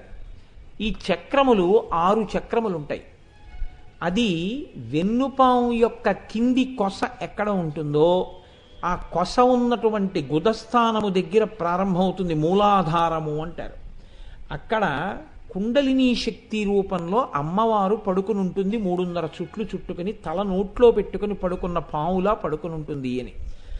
దాన్ని రేచక పూరకముల చేత లేపుతారా ఆ కుండలినీ శక్తిని. కదిపితే అది ఏం చేస్తుందంటే మూలాధారం దగ్గర కదులుతుంది. కదిలి ఒక్కొక్క చక్రాన్ని భేదిస్తూ పైకెక్కుతుంది. ఆ పైకి ఎక్కేటప్పుడు ఆ ఒక్కొక్క చక్రాన్ని మూలాధారము, మూలాధారంలోంచి స్వాధిష్టానము, స్వాధిష్టానంలోంచి మణిపూరము, మణిపూరంలోంచి అనాహతము, అనాహతములోంచి విశుద్ధి, విశుద్ధిలోంచి ఆజ్ఞ, ఆజ్ఞని భేదించిన తర్వాత సహస్రారంలోకి వెళ్ళిపోతుంది. అలా సహస్రారం అంటే ఇక్కడికి వెళ్ళిన తర్వాత 1000 రేకుల పద్మ ఉంటుంది అని. అందులోకి వెళ్ళి పరమశివుడి యొక్క తొడ మీద కూర్చుంటుంది. అలా కూర్చున్నప్పుడు ఏమవుతుంది అంటే అక్కడ ఘనీభవించినటువంటి అమృతమండలం కరిగిపోయి లోపల ఉన్నటువంటి 72,000 నాడుల మీద యోగికి అమృత వృష్టి పడుతుంది. అమృతంతో తడిసిపోతాడు. ఈ కుండలిని పైకి ఎక్కడం, అదే గుదస్థానము దగ్గర మూలాధార చక్రం ఉంటే అక్కడ పడుకున్నటువంటి కుండలిని పైకి లేచి మూలాధారం దగ్గర నుంచి స్వాధిష్టానానికి వస్తుంది. అంటే నాభికి మూలాధారానికి మధ్యలో ఉంటుంది స్వాధిష్టానం.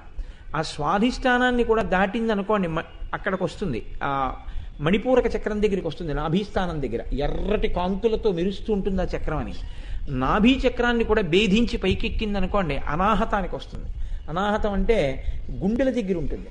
ఆ చక్రాన్ని కూడా దాటుతుంది, విశుద్ధి అంటారు, కంఠం దగ్గర ఉంటుంది. ఇది కూడా దాటింది అనుకోండి, ఆజ్ఞ అంటారు, కనుబొమ్మల మధ్యలోకి వస్తుంది. ఇది కూడా దాటింది అనుకోండి, సహస్రారంలోకి వెడుతుంది.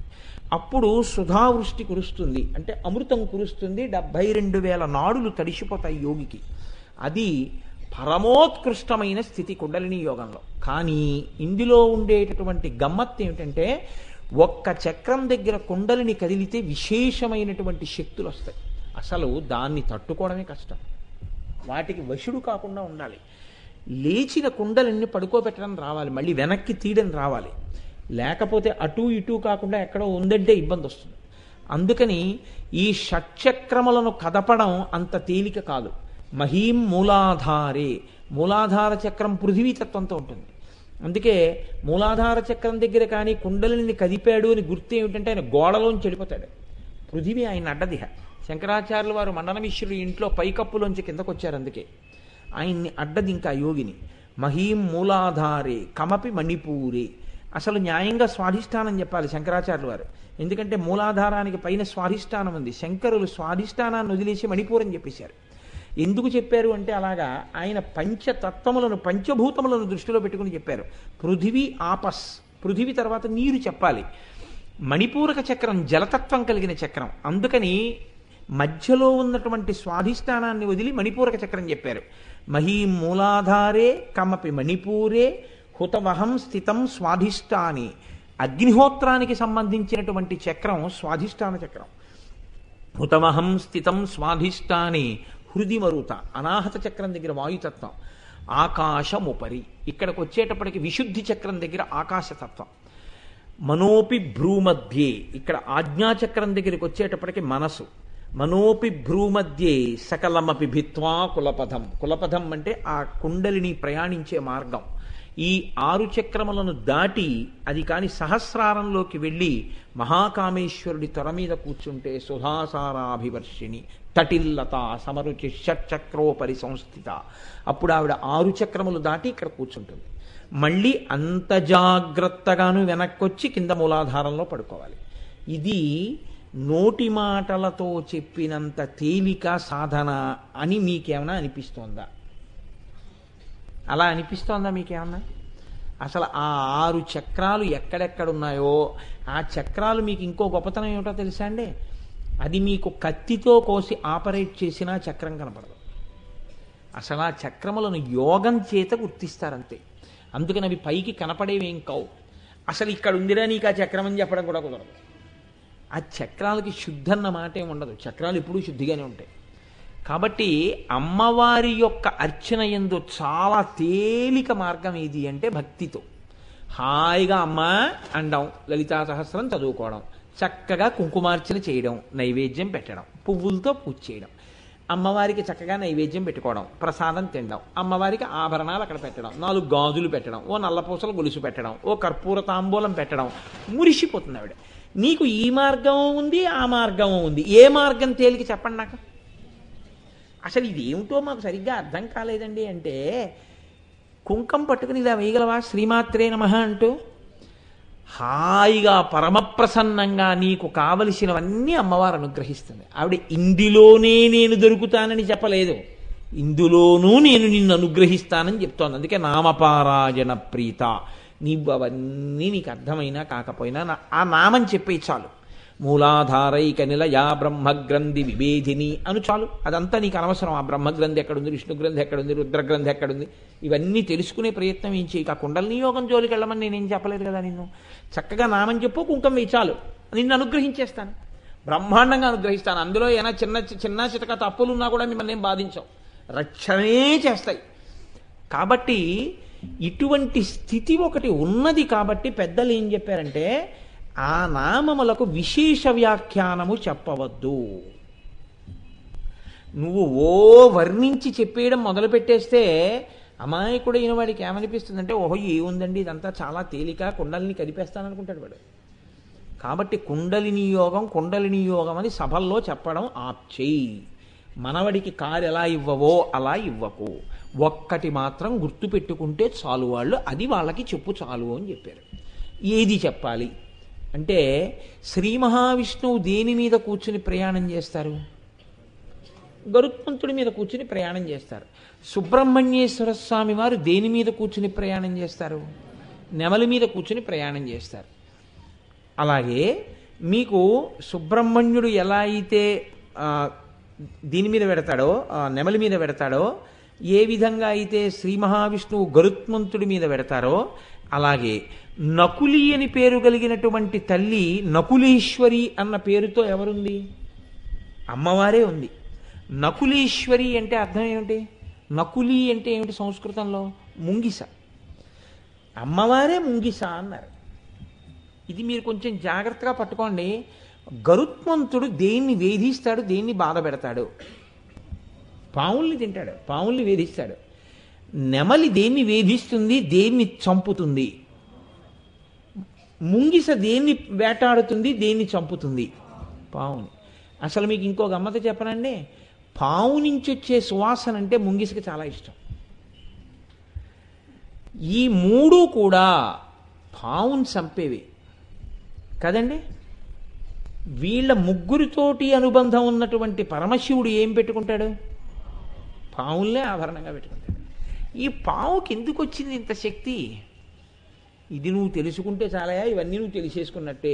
దాని అర్థం, దాని గొప్పతనం ఏమిటో తెలుసుకో చాలు. పాము 2 రకాలుగా ఉంటుంది. ఒకటి మంచి పాము, 2 చెడ్డ పాము. అంటే ఏమంటే మంచి పాములు చెడ్డ పాములు ఉంటాయా లోకంలో అని అనుకోకండి. మీలో ఉన్నటువంటి తేజస్సు ధర్మబద్ధమైనటువంటి పనికి, భక్తితో కూడినటువంటి పనులకు ఉపయోగపడితే అది మంచి పాము. మీలో ఉన్నటువంటి తేజస్సు ఎప్పుడూ దీని సుఖం కోసమని ఖర్చు పెట్టబడితే అది చెడ్డ పాము. మీరు చెడు వైపుకి వెళ్ళిపోకుండా ఉండడం కోసమని, అసలు చెడు అంటే దాన్ని మార్చడమే పద్ధతిగా పెట్టుకుని ఉన్న వాళ్లే విష్ణువు, సుబ్రహ్మణ్యుడు, తర్వాత అమ్మవారు నకులేశ్వరి. ఆవిడ పాదాలు ఎలా పట్టుకున్నా నీకు వచ్చే ఫలితం ఏమిటంటే, ఆవిడ నకులి, ఆవిడ ముంగిస. ఆవిడ ఏం చేస్తుంది? ఎక్కడ పాము కనపడ్డా యుద్ధానికి ఎడుతుంది, పావును కొరుకుతుంది. కాబట్టి ఇప్పుడు నకులి ఆవిడ పాదాలు పట్టుకుంటే ఆవిడ ఏం చేస్తుంది? నీలో ఉన్నటువంటి దోషములను తీసేసి నిన్ను మంచివాడిగా మారుస్తుంది. నీ తేజస్సు పరమభక్తితో భగవంతుడి వైపుకి, ధర్మం వైపుకి, ఆరాధన వైపుకి నడిచేటట్టుగా అమ్మవారు నిన్ను అనుగ్రహించగలదు. ఆమె కులాంతస్థ. ఆవిడ నీకు తెలిసి కాని తెలియక కాని ఎలా పూజ చేయి, ఆ అమ్మవారు పరమప్రీతి చెందుతుంది. నీ దగ్గర నీళ్లు కూడా లేవయా, పువ్వులు కూడా లేవు, ఇంత కుంక ఉంది. అమ్మవారి ఆరాధనలో గొప్పతనం ఏమిటో తెలుసా అండి? అమ్మవారి పూజ చేసేటప్పుడు ఒక్కొక్కసారి పక్కన కలశపాత్ర కూడా లేకపోతే మీరు సింహాసనం సమర్పయామి కుంకం, స్నానం సమర్పయామి కుంకం. పరమశివుడి దగ్గరికి వచ్చేటప్పటికి అలా అంటానంటే కుదరదు. పరమశివుడి దగ్గరికి వచ్చేటప్పటికి మీరు స్నానం సమర్పయామి అనగానే అభిషేక మంత్రం చెప్పాలి. ఇప్పుడు రేపు మహాశివరాత్రి నాడు ఉదయం 8 గంటలకి మీ అందరూ అభిషేకానికి తేవగలిగిన పదార్థం తిండి రూపాయి కూడా తేవద్దు అన్నారు గోపాలకృష్ణ గారు. ఎందుకు అన్నారో తెలుసా అండి ఆ విషయం? అందులో ఒక పెద్ద రహస్యం ఒకటి ఉంది. శివాభిషేకంలో మీరు పట్టుకొచ్చిన పదార్థము చేత చల్లపడిన శివలింగం మీకు ఫలితాన్ని ఇస్తుంది. మీరు ఇచ్చిన రూపాయలతో అభిషేకం చేస్తే ఆయనకి ఏమి వస్తుంది? మళ్ళీ రూపాయలు పట్టుకెళ్ళి ఏం తేవాలి? దేవాలయం వాళ్ళు అభిషేక ద్రవ్యాలే తేవాలి, తెచ్చి అభిషేకం చేయాలి శివరాత్రి నాడు పొద్దున్న. మీరు చెయ్యక్కర్లేదు అభిషేకం. ఆచార్యముఖేణ మీ గోత్రనామాలు చెప్పుకోండి అన్నప్పుడు మీ గోత్రనామాలు చెప్పుకుని కూర్చుంటే చాలా చక్కగాను. అక్కడ అభిషేకం జరుగుతుండగా నమస్కారం చేస్తూ చూసి ఆ మంత్రాలు వింటుంటే చాలు, మీకు ఆ అభిషేకము యొక్క శక్తి మీకు కలుగుతుంది. ధ్యాయేత్ ఇప్సిత సిద్ధయే. అభిషేకం చేస్తే వస్తుందనుకోక్కర్లేదు, అలా చూస్తూ సంతోషంగా కూర్చున్నా మీకు అది వస్తుంది. శివరాత్రి నాడు మీరు తరించడానికి మార్గం ఏమిటి? మీరు మనుష్యుడై పుట్టారు కాబట్టి మీరు ఒక నామం చెప్పాలి ఈశ్వరుడిది. కాబట్టి ఆ రోజున ఏం చేస్తాం? అభిషేకం అంతా అయిపోయిన తర్వాత శివలింగాన్ని తుడిచి శివలింగానికి గంధం రాసి బొట్టు పెడుతూ ఉంటారు.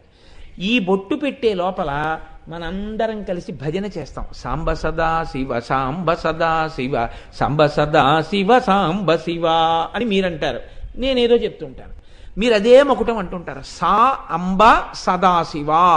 అమ్మతో కూడిన శంకరా మమ్మల్ని రక్షించు, మమ్మల్ని రక్షించు. జన్మానికి ఒక్క శివరాత్రి అలా చేస్తే చాలు. ఇప్పుడు అర్చన మొదలవుతుంది, పువ్వులు వేస్తుంటారు. అప్పుడు నేను ఓం శివాయ నమః అంటాను, మీ అందరూ ఓం శివాయ నమః అంటారు. అక్కడ పడుతున్నాయి పూలు. ఇక్కడ నామం ఎవరు చెప్పారో వాళ్ళందరూ ఆ పూజ చేసేసినట్టే. కాబట్టి తరించడానికి మార్గం అది. అమ్మవారి దగ్గరికి వచ్చేటప్పటికి ఆ అభిషేకానికి పాలు, పెరుగు, తేనె, నెయ్యి, పంచదార కూడా అక్కర్లేదు. మీరు కుంకమే తీసి స్నానం సమర్పయామి ఆవిడ అంగీకరిస్తుందండి. సింహాసనం సమర్పయామి కుంకమే, హస్తయోహ అర్ఘ్యం సమర్పయామి కుంకమే, పాదయోహ పాద్యం సమర్పయామి కుంకమే. కలశపాత్ర పెట్టి చక్కగా ఒక్క నీటి చుక్క వేయడం తప్పు కాదు, కానీ పరమశివుడికి చేసినట్టు స్నానం అనేటప్పటికీ మీరు మళ్ళీ యజుర్వేదంలోంచి రుద్రాధ్యాయం అంతా చెప్పి అభిషేకం ఏమి అలా పాలు, పెరుగు, పంచదార అన్నీ అక్కడ చెయ్యక్కర్లేదు. కుంకం ఇలా వేసేసి ఆవిడికి ఆపోహిష్టామయోభవత్తాన ఊర్జే దదాతన మహేరణాయి చక్షసే యోభశివ తమోరత తస్య భాజయితే హన ఉచతీర్వమాతర అంటూ కుంకం వేసేస్తే చాలా ఆవిడ ప్రీతి పొందిపోతుంది. అది కూడా అక్కర్లేదు. అమ్మ స్నానం సమర్పయామి ఆవిడ సంతోషపడిపోతుంది. ఎంత సంతోషపడిపోతుంది ఆవిడ! మంగళ స్నానం చేసేసినట్టే పొంగిపోతుంది ఆవిడ.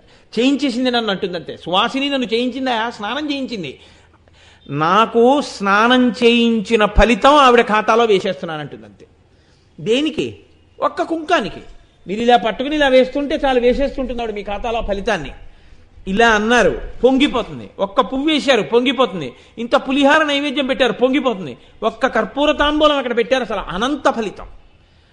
ఎంత శ్రద్ధ తీసుకుంటున్నారంటే, పాపం నేను రోజు మర్చిపోతున్నానని ఇవాళ మా ఇంటికి వచ్చి మీ అందరికీ లలితా సహస్రనామ స్తోత్రంలో అమ్మవారు ఎటువంటి కర్పూర తాంబూలం వేసుకుంటుందని విన్నారో అటువంటి కర్పూర తాంబూలంలో వాడవలసినటువంటి పదార్థములనన్నింటినీ కూడా రాజీ లేకుండా స్వచ్ఛమైనటువంటి పదార్థాలని దగ్గరగా 12 రకాలైనటువంటి పదార్థాలని తెప్పిస్తున్నారు.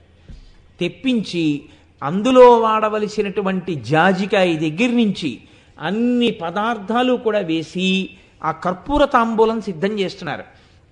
మీరొక్కసారి అమ్మవారికి ఆ తాంబూలం పెట్టి సువాసిని ఆ తాంబూలం వేసుకుందనుకోండి, జన్మ జన్మలకి 5వ తనం అలాగే ఉంటుంది. ఎప్పుడు వైధవ్యం ప్రాప్తించడం అన్నది ఉండదు. ఇంత తేలిక మార్గం అమ్మవారి పూజలో ఉంది. కాబట్టి హాయిగా నువ్వు అనుష్ఠించగలిగినది ఇది. నీకు ఇందులో ఎవరో వచ్చి అమ్మ మీకు స్నానం చేయడం ఎలాగా వచ్చా రాదా అమ్మ అని మీకు అడగక్కర్లేదు. మీరు స్నానం చేసేటప్పుడు ఒక సువాసిని స్నానంలో ఉండవలసింది ఒక్కటే, ఏమిటి? ఒక మంగళద్రవ్యం. కాబట్టి సువాసనతో కూడినటువంటి అమ్మవారి చేత్తో మీకు ఇచ్చింది అని ఒక అంగరాగాన్ని మీకు ఇచ్చారు బహుమానంగా. స్నానం చేయడానికి పెద్ద ఉపదేశం ఎందుకండి? స్నానం చేస్తారు. సువాసినికి ఒక గొప్పతనం కూడా ఉంది. మగవాడు ఏదైనా చెయ్యాలి అంటే తలస్నానం చేసి కూర్చోవలసి ఉంటుంది. ఒకవేళ అశక్తతగా ఉందనుకోండి, ఏ కారణం చేతనైనా ఆడది పసుపు నీళ్లు తల మీద చల్లుకుంటే చాలు, తలస్నానం చేసినట్టే, ఒంటి మీద స్నానం చేసిన. అన్ని మినహాయింపులు ఇచ్చింది అమ్మవారు, ఎందుకంటే తన స్వరూపమే కాబట్టి. సువాసిని చక్కగా వచ్చి ఇన్ని నామాలు చెప్తుంటే ఆ రోజున మహాశివరాత్రి నాడు అసుర సంధ్య వేళలో మీ అందరూ కూర్చుని ఓం శ్రీమాత్రే నమః అంటూ వేస్తున్నారు అనుకోండి, పరవశించిపోయి ఆవిడ ఇన్ని ఫలితాలు ఇస్తోంది. నువ్వు చెయ్యగలిగినది, నీకు చేతనైనది, పరమభద్రమైనది, మంగళప్రదమైనది, నీకు ఇబ్బంది లేనిది, నువ్వు నాకు ఇది రాదని అనవలసిన అవసరం లేనిది, ఇది నువ్వు చెయ్యి. నీకేమీ రాకపోయినా కుంకం ఇలా వేస్తే చాలా ఆవిడ ప్రీతి పొందుతానంటోంది. సువాసిని అక్షణ ప్రీత, ఇలా కుంకం వేస్తే చాలు పొంగిపోతానంటోంది. ఇవన్నీ నీకుండగా చాలా కష్టమై ఎవరో గురువు పక్కన కూర్చుని చెప్తే తప్ప అసలు దాన్ని చెయ్యడం చాలా క్లేశంతో కూడుకున్నదైనప్పుడు ఆ మార్గం చెయ్యగలిగిన సమర్థులు ఉన్నారు, వాళ్ళు పెడతారు. డిగ్రీ వరకు చదవడానికి అందరూ పనికొస్తారు, పీజీ చేయడానికి ఇంకొంతమంది పనికొస్తారు, డాక్టరేట్ హోల్డర్స్, రీసెర్చ్ చేసేవాళ్ళు అందరూ ఉండరుగా. కాకులు గుంపులు గుంపులుగా తిరుగుతాయి, లేకపోతే మీకు పక్షులన్నీ గుంపులు గుంపులుగా ఎగురుతుంటాయి. హంసలు గుంపులు ఉండవుగా, జింకలు గుంపులు గుంపులుగా ఉంటాయి, సింహాలు మందలు మందలుగా ఉండవుగా, ఎక్కడ ఒకటో రెండో సింహాలు ఉంటాయి. కుండలిని యోగంలో అంత స్థాయి పొందగలిగినటువంటి మహాపురుషులు కోట్ల కోట్ల మందిలో ఒకరు ఉంటారు. నీవు ఎందుకు బెంగ పెట్టుకుంటావు? తత్తుల్యమైనది, సమానమైనది అమ్మవారు నీకు ఇచ్చిందిగా. కాబట్టి హాయిగా అది నువ్వు చేసుకో. అది నువ్వు చేసుకోగలనని నువ్వు అమ్మవారి దగ్గర ఆనందంతో అంగీకరించడమే. అమ్మ అంత తేలిక కాదు కదా తల్లి, పోన్లే అమ్మ నేను ఇలా చేసుకుంటాను అనడం పరమ మర్యాదతో ఆ నామాల గురించి నాకు తెలియకపోయినా బెంగలేదులే అమ్మా అని మీరు అన్నాం. ఇప్పుడు ఆ మర్యాదతో మీరు అన్నారనుకోండి, ఆ తల్లి పొంగిపోతుంది. ఇప్పుడు ఆ నామాలన్నీ ఏమున్నాయో అవన్నీ నేను చెప్పినటువంటి చిన్న ఆ కుండలిని యోగ ప్రక్రియ ఏది చెప్పానో అదే ఆ నామాలన్నిటిగా వచ్చేస్తుంది. అమ్మవారు ఉండేటటువంటి పథం, ఆ గ్రంథులు, ఆ చక్రాలు, ఆ దాటడం, అదంతా ఆ నామాల్లో ఉంటుంది. కాబట్టి నేను అనుకుంటున్నాను, నేను మీకు చెప్పనిది ఎందుకు చెప్పట్లేదో చెప్పడంలో కృతకృత్యుడనయ్యాను అని నేను అనుకుంటున్నాను. కాబట్టి అన్నీ చెప్పాలా? చెప్పకపోవడమే లలితా సహస్రంలో చెప్పడం. మీరు బాగా గమనించారో లేదో, మనవడికి తాళాలు ఇవ్వని తాతగారే నిజమైన తాతగారు. ఏడుస్తున్నాడు పిల్లాడు, గారం చేస్తున్నాడు, లేక లేక పుట్టిన మనవడని కారిచ్చి బయటికి పంపించిన తాతగారు ప్రమాదకరమైన తాతగారు. ఇప్పుడు ఆ పిల్లాడికి ఎక్కడో యాక్సిడెంట్ చేశాడు, ఏమంటారు మీరు? ఏమంటే ఈ పిల్లాడికి కారెవడిచ్చాడండి? అసలు ఇంత చిన్న కుర్రాడికి కార్తాళాలు మన అన్నం తిన్నాడా గడ్డి తిన్నాడా? తాత ఎలా ఇచ్చాడండి అంటారు. అప్పుడు ఎవరు తలంచుకోవాలి? తాతగారు తలంచుకోవాలి. మీరు చూడండి, లోకంలో విచ్చలవిడితనం ఉందనుకోండి, అంటే తను చెయ్యకూడని పని చేస్తున్నాడు అనుకోండి ఒకడు, ఇప్పుడు ఏమంటారంటే ఎవరు చెప్పేవాళ్ళు లేరేంటండి ఇతనికి అంటారు. ఎవరు చెప్పరా ఏంటండి ఇలా ప్రవర్తిస్తాడంటారు. అంటే ఏది చెప్పాలో అది చెప్పడం, ఏది చెప్పకూడదో అది చెప్పకుండా ఉండడం పెద్దరికం. అది గురుత్వం. కొన్ని చెప్పకపోవడమే లలితా సహస్రంలో గురువుతనానికి గొప్ప. అదే గురుత్వం. అన్నీ చెప్పేయడం నీ పాండిత్యాన్ని ప్రకటించుకోవడం అవుతుందేమో కానీ నీ యందు నిగ్రహం లేదు. పిల్లలకి ఏది అందించకూడదో అది చెప్పకుండా ఉండగలిగినటువంటి నిబద్ధత నీకు కొరవడింది. పరమాచార్య అంగీకరించలేదు ఆ పద్ధతిలో. అలా నువ్వు ఉండవద్దు అని చెప్పారు ఆయన. కాబట్టి నేను అలా ఉండలేను. కాబట్టి కొన్ని నామములు వదిలిపెట్టేస్తున్నాను. ఏమ్మా మీ అందరూ ఈ విషయంలో నాతో అంగీకరించగలరు కదా తల్లి? పెద్ద మనసుతో నేను మంచి మాటే చెప్పాను అని మీరు అంగీకరించగలరు కదా? ఇక్కడ వరకు మీరు అంగీకరించినందుకు నేను ఎంతో సంతోషిస్తున్నాను. ఇప్పుడు ఆ నామములను దాటిన తరువాత ఏది మనకి చాలా తేలికగా ఉంటుందో, చక్కగా మనం అనుభవించవచ్చో దాని గురించి మీకు నేను మనవి చేస్తుంటాను ఇవాళ నుంచి. అవి తప్పకుండా మనం తెలుసుకుని అనుష్ఠించవలసినవి. భవానీ అని పిలిచారు అమ్మవారు. మీరు అమ్మవారిని ఈ కంటితో చూడవచ్చాయా అన్నారు. నువ్వు ఎప్పుడు కావాలంటే అప్పుడు చూడొచ్చు అమ్మవారిని. ఎలా చూడొచ్చండి? నా తల్లిని చూడాలనుకుంటే నీళ్లుగా చూడు, నీరే అమ్మవారు అని చెప్పారు. భవానీ అంటే నీటి స్వరూపము. భవుడు అంటే పరమాత్మ, పరమశివుడు. భవుని యొక్క శక్తి భవాని, భవుడి యొక్క భార్య భవాని. భార్య అన్న మాట శాస్త్రంలో ఎప్పుడు వాడినా ఆయన శక్తి అని గుర్తు. అందుకే లోకంలో ఒక మర్యాదతో కూడిన మాట ఉంటుంది. పురుషుడి గౌరవానికి కానీ పురుషుడి అగౌరవానికి కానీ, పురుషుడు వృద్ధిలోకి రావడానికి కానీ పురుషుడు పతనమైపోవడానికి కానీ, పురుషుడు ఒక మంచి పని చెయ్యగలగడానికి కానీ చెయ్యలేకపోవడానికి కానీ కారణం ఎవరై ఉంటారు అంటే ఖచ్చితంగా భార్యయే అయి ఉంటుంది. ఎందుచేత భార్యని తక్కువ చేసి ఎప్పుడూ మాట్లాడలేదు శాస్త్రం. ఆమెయే ఆయన శక్తి. ఆవిడని మీరు మినహాయించేశారనుకోండి, ఆయన శక్తిహీనుడు, ఆయన అవన్నీ చేయలేడు. ఆయన అవన్నీ ఎందుకు చేయగలుగుతున్నాడో తెలుసా? ఆవిడ ఉంది వెనకాల. ఆవిడ వెనకాతల ఉండబట్టే ఆయనకి అన్ని వేళకి సాగుతున్నాయి. ఆయనకి వేళకి సాగుతున్నాయి కాబట్టి ఆవిడ వలన ఆయన ఆ పదంలో ముందుకు వెళ్ళగలుగుతున్నాడు. ఆయన శక్తియే ఆవిడ. అందుకే శాస్త్రంలో మర్యాద ఏమిటంటే ఆయనకు ఆవిడికి మధ్యలోంచి వెళ్ళడం కానీ, ఆయనకి నమస్కారం పెట్టి ఆవిడికి పెట్టకపోవడం కానీ చెయ్యకూడదు. ఇద్దరికీ చేస్తారు. ఆయన అంటే ఏమండి మంత్రోపదేశం చేశారు, ఆయనకంటే విషయాలు తెలుసు, ఆవిడికేం తెలుసు అండి, ఆవిడకి ఒక శ్లోకం కూడా రాదు, ఆవిడికి ఎందుకంటే నమస్కారం అని అనకో. ఆయనకి తెలియడానికి కారణం ఆవిడే. ఆవిడ 4 రోజులు రే నీకు నమస్కారాలు ఎడుతున్నారు, నాకు పెట్టేవాడు ఎవడరా, నీకెందుకు వండి పెట్టడం, నువ్వు వండుకోని తెలిసింది అనుకోండి. ఇక ఆయనేం చదువుకుంటాడు, ఆయనేం అనుష్ఠానం చేస్తాడు, ఆయనేం పూజ చేస్తాడు. నైవేద్యం ఏది? తెల్లవారు లేస్తే అక్కడ కూర్చుని ఆయన పూజ చేశాడు, ఈ పాటికి ఆయన పూజ అయిపోతుంటుంది, మహానైవేద్యానికి వచ్చేస్తారని గబగబా నైవేద్యం పట్టుకొచ్చింది ఎవరు? ఆవిడే.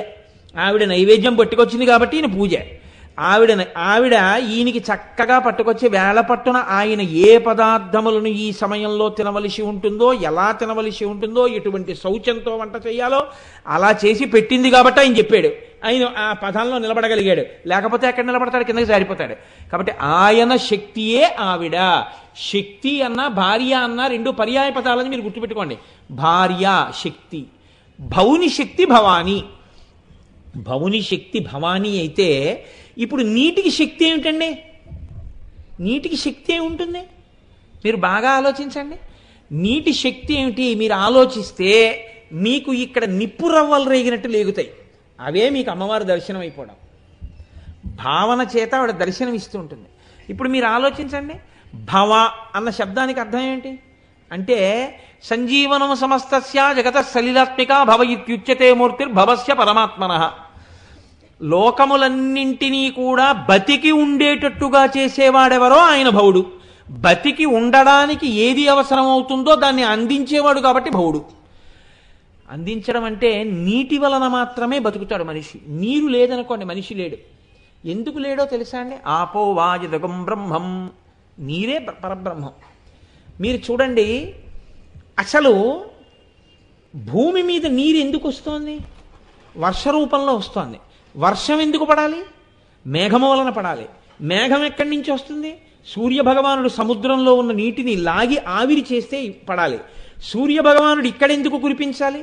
ఈ మేఘాలని తీసుకెళ్లి అరణ్యంలో కురు, లేకపోతే సముద్రంలోనే అటుపక్కన కురు అన్నాడు అనుకోండి, ఆ మేఘాలు అక్కడే కురుస్తాయి సముద్రంలో. మీకేం నష్టం? ఆయన తనుంచుకోడంతే. తను లాగిన నీటిని, సముద్రంలోంచి లాగిన నీటిని మేఘాలు కింద చేసి భూమి మీద కురిపించేస్తాడు. భూమి మీద కురిపించిన నీటిని తన కిరణములతోనే లాక్కుని సముద్రంలోకి విడిచిపెడతాడు. ఆయన తన దగ్గరేం పెట్టుకోవట్లేదుగా. అరణ్యంలో కురిపించాడు, సముద్రంలో కురిపించాడు, ఊళ్ళో కురిపించాడు. కానీ ఆయన కురిపిస్తున్నాడు కాబట్టి మీకు కొన్ని లభిస్తున్నాయి లోకంలో. ఏమి లభిస్తున్నాయి? మొట్టమొదటిది మీ దాహము తీరుతోంది. మీరు బాగా గమనించండి, అసలు మనిషి దేని చేత శోషించిపోతాడు? అన్నం లేకుండా ఓ 3 రోజులో 4 రోజులో బతుకుతాడండి. లోపల ఉన్న శక్తి పనిచేస్తుంది. నీరు తాగలేదనుకోండి మనిషి, నాలుక పిడచకట్టుకుపోయి కొన్ని గంటల తర్వాతే శోషించిపోయి పడిపోతాడు. అన్నం ఎక్కువసేపు లేకుండా ఉండగలడా? నీరు లేకుండా ఉండగలడా? అంటే అన్నము లేకపోయినా ఉంటాడేమో కానీ నీరు లేకుండా ఉండలేడు. మీకు ఇంకో మాట కూడా చెప్తున్నా, నీరు లేకుండా అన్నం లేదు. బియ్యం ఉన్నాయండి, పొయ్యి ఉంది, అగ్నిహోత్రం ఉంది, కుక్కర్ ఉంది, నీళ్ళే లేవు, వండండి అన్నం. ఎలా వండుతారు? నీరు ఉంటేనే అన్నం. ఇంట్లో కూర వండడానికి కావలసినవన్నీ ఉన్నాయి, నీళ్లే లేవు, వండండి కూర. భోజనం పెట్టారు, మంచినీళ్ళు ఒక్కటే ఇవ్వలేదు, తినండి అన్నం. అన్నం తింటే కడుపు నిండడం కాదు, వెక్కిళ్ళు వస్తాయి. ఇప్పుడు మీరు తిన్నది లోపలికి జారాలన్నా, తిన్నది లోపల నిలబడాలన్నా, అసలు తినడానికి వండాలన్నా ఏది కావాలి? నీరే కావాలి. మీరు ఎక్కడెక్కడెక్కడో తిరిగి వచ్చారు, ముట్టుకోకూడదవన్నీ ముట్టుకుని వచ్చారు. ఇప్పుడు అన్నం తినడం అంటే యజ్ఞం చేయడం. దానికి మీరు శౌచంతో కూర్చోవాలి. భోజనం దగ్గర శౌచంతో కూర్చోవాలంటే శౌచం దేనివల్ల వస్తుంది? స్నానం చేస్తే వస్తుంది. స్నానం దేంతో చేస్తారు? ఇంట్లో ఇంకా ఎన్ని ఉన్నా పనికిరావు, నీళ్లే ఉండాలి. ఆ నీరు ఇలా చల్లుకున్నారనుకోండి, స్నానం చేయడం కుదరలేదు, ఏదో హడావిడిలో ఉన్నారు.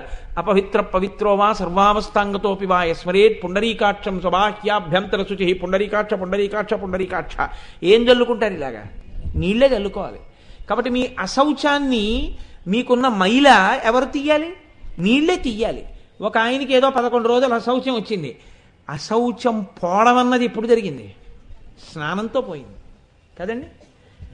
అయిపోయిందండి, మాకు అశౌచం తీరిపోయింది, స్నానం చేసేసామంటారు. స్నానంతో పోయింది. స్నానం దేంతో చేస్తారు? నీటితోనే చేస్తారు. ఈ శక్తులన్నీ నీటిలో ఉన్నాయి కాబట్టి మనం బతకగలుగుతున్నాం కదండి. ఈ శక్తులలో ఏ శక్తి అయినా నీటి యందు తీసేశాడు అనుకోండి ఈశ్వరుడు, మన బతుకు ఏమైపోయింది? అమ్మా, ప్రవహిస్తున్నావు కాబట్టి ఎక్కడో త్రయంబక్లో పుట్టినా మా పక్కన గోదావరిగా వచ్చావు. అక్కడి నుంచి ఓ కాలువ తవ్వేస్తే సామర్లకోట వచ్చేసావు. అక్కడి నుంచి ఓ కాలువ తవ్వేస్తే కాకినాడ వచ్చేసావు. మేము ఆ కాకినాడలో పెట్టుకుని గొట్టాల్లోకి వెళ్ళమంటే గొట్టాల్లోకి వచ్చేసావు. మేము ఇలా తిప్పితే మా చెంబులో పడిపోతున్నావు. మేము బిందెలో పెట్టుకుని ఎప్పుడు కావాలంటే అప్పుడు పుచ్చుకుంటే మా దాహం తీరుస్తున్నావు. ఇదంతా ప్రవాహమే. ఇంత దూరం అమ్మా ఎందుకు వచ్చావు? అక్కడెక్కడో త్రయంబక్లో పుట్టి అక్కడ ఉండిపోతే నా బతుకు ఏమైపోయేది? అక్కడ పుట్టిన దానివి ఇక్కడికి ఎడుతున్నావు తల్లి. ఇక్కడికి వెళ్ళి ఉండిపోయింది అనుకోండి, ఆవిడ బయటికి రాలేదనుకోండి, మళ్ళీ ఏమవుతుంది? ఇక మీరేం తినలేరు, ఇక కడుపు నిండిపోయింది నీళ్ళతోటి. మళ్ళీ ఆవిడ ఏం చేస్తుంది? చిన్ని చిన్ని స్వేద గ్రంథులు ఉంటాయి, స్వేదరంధ్రాలు వెంట్రుకలకి. ఆ స్వేదరంధ్రాల్లోంచి చెమట రూపంలో బయటికి వచ్చేస్తుంది. బయటికి వచ్చింది మళ్ళీ వేడికి ఆవిరైపోయి వెళ్ళిపోతుంది. వెళ్ళిపోయి మళ్ళీ మేఘంగా వచ్చి కురిసేస్తోంది. తాను మారణంలోనే శుద్ధి అయిపోతుంది. ఈ లోపలికి వెళ్ళినప్పుడు శుద్ధ జలం, బయటకు వచ్చేటప్పుడు మలిన జలం. లోపల ఉన్న మలినాల్ని పట్టుకుని బయటకు వస్తోంది, శరీరాన్ని నిలబెడుతోంది. ఛీ దుర్మార్గుడా, ఈ మలినాలు నేను ఎందుకు పట్టుకెళ్తాను అని ఆవిడ అంటలేదు. అనకుండా నీలోకి వెళ్ళి నీలో మలినాలను ఆవిడ బయటికి పట్టుకొస్తోంది. ఇది అమ్మతనం. ఇది భవానీ. ఆ నీటి యందు శక్తిగా ఆవిడుండి చేస్తోందే ఈ ఉపకారాలు. ఇవన్నీ అమ్మవారే. ఏమిటా ఎక్కడ చూస్తావు అమ్మవారిని? కనబట్టాలా నీకు? ప్రతి క్షణం కనబడుతోంది. నేను ఇప్పుడు ఈ ఉపన్యాసం చెప్తున్నానంటే ఎందుకు చెప్పగలుగుతున్నాను? నా యందు నీటిని తల్లి అట్టె పెడుతోంది. ఒళ్ళు మర్చిపోయి 2 గంటలు మాట్లాడేస్తున్నా, మరి నీళ్లు తాగడం కూడా మర్చిపోయి నేను వస్తున్నా. ఎక్కడ దాస్తోందో ఆ నీళ్లని తల్లి. అయ్యో, వీడు సాయంకాలం ప్రసంగానికి వెళ్ళిపోతాడు, వెర్రెక్కి మాట్లాడేస్తాడు, నియమం పాటిస్తాడు, మధ్యలో నీళ్లు తాగడు.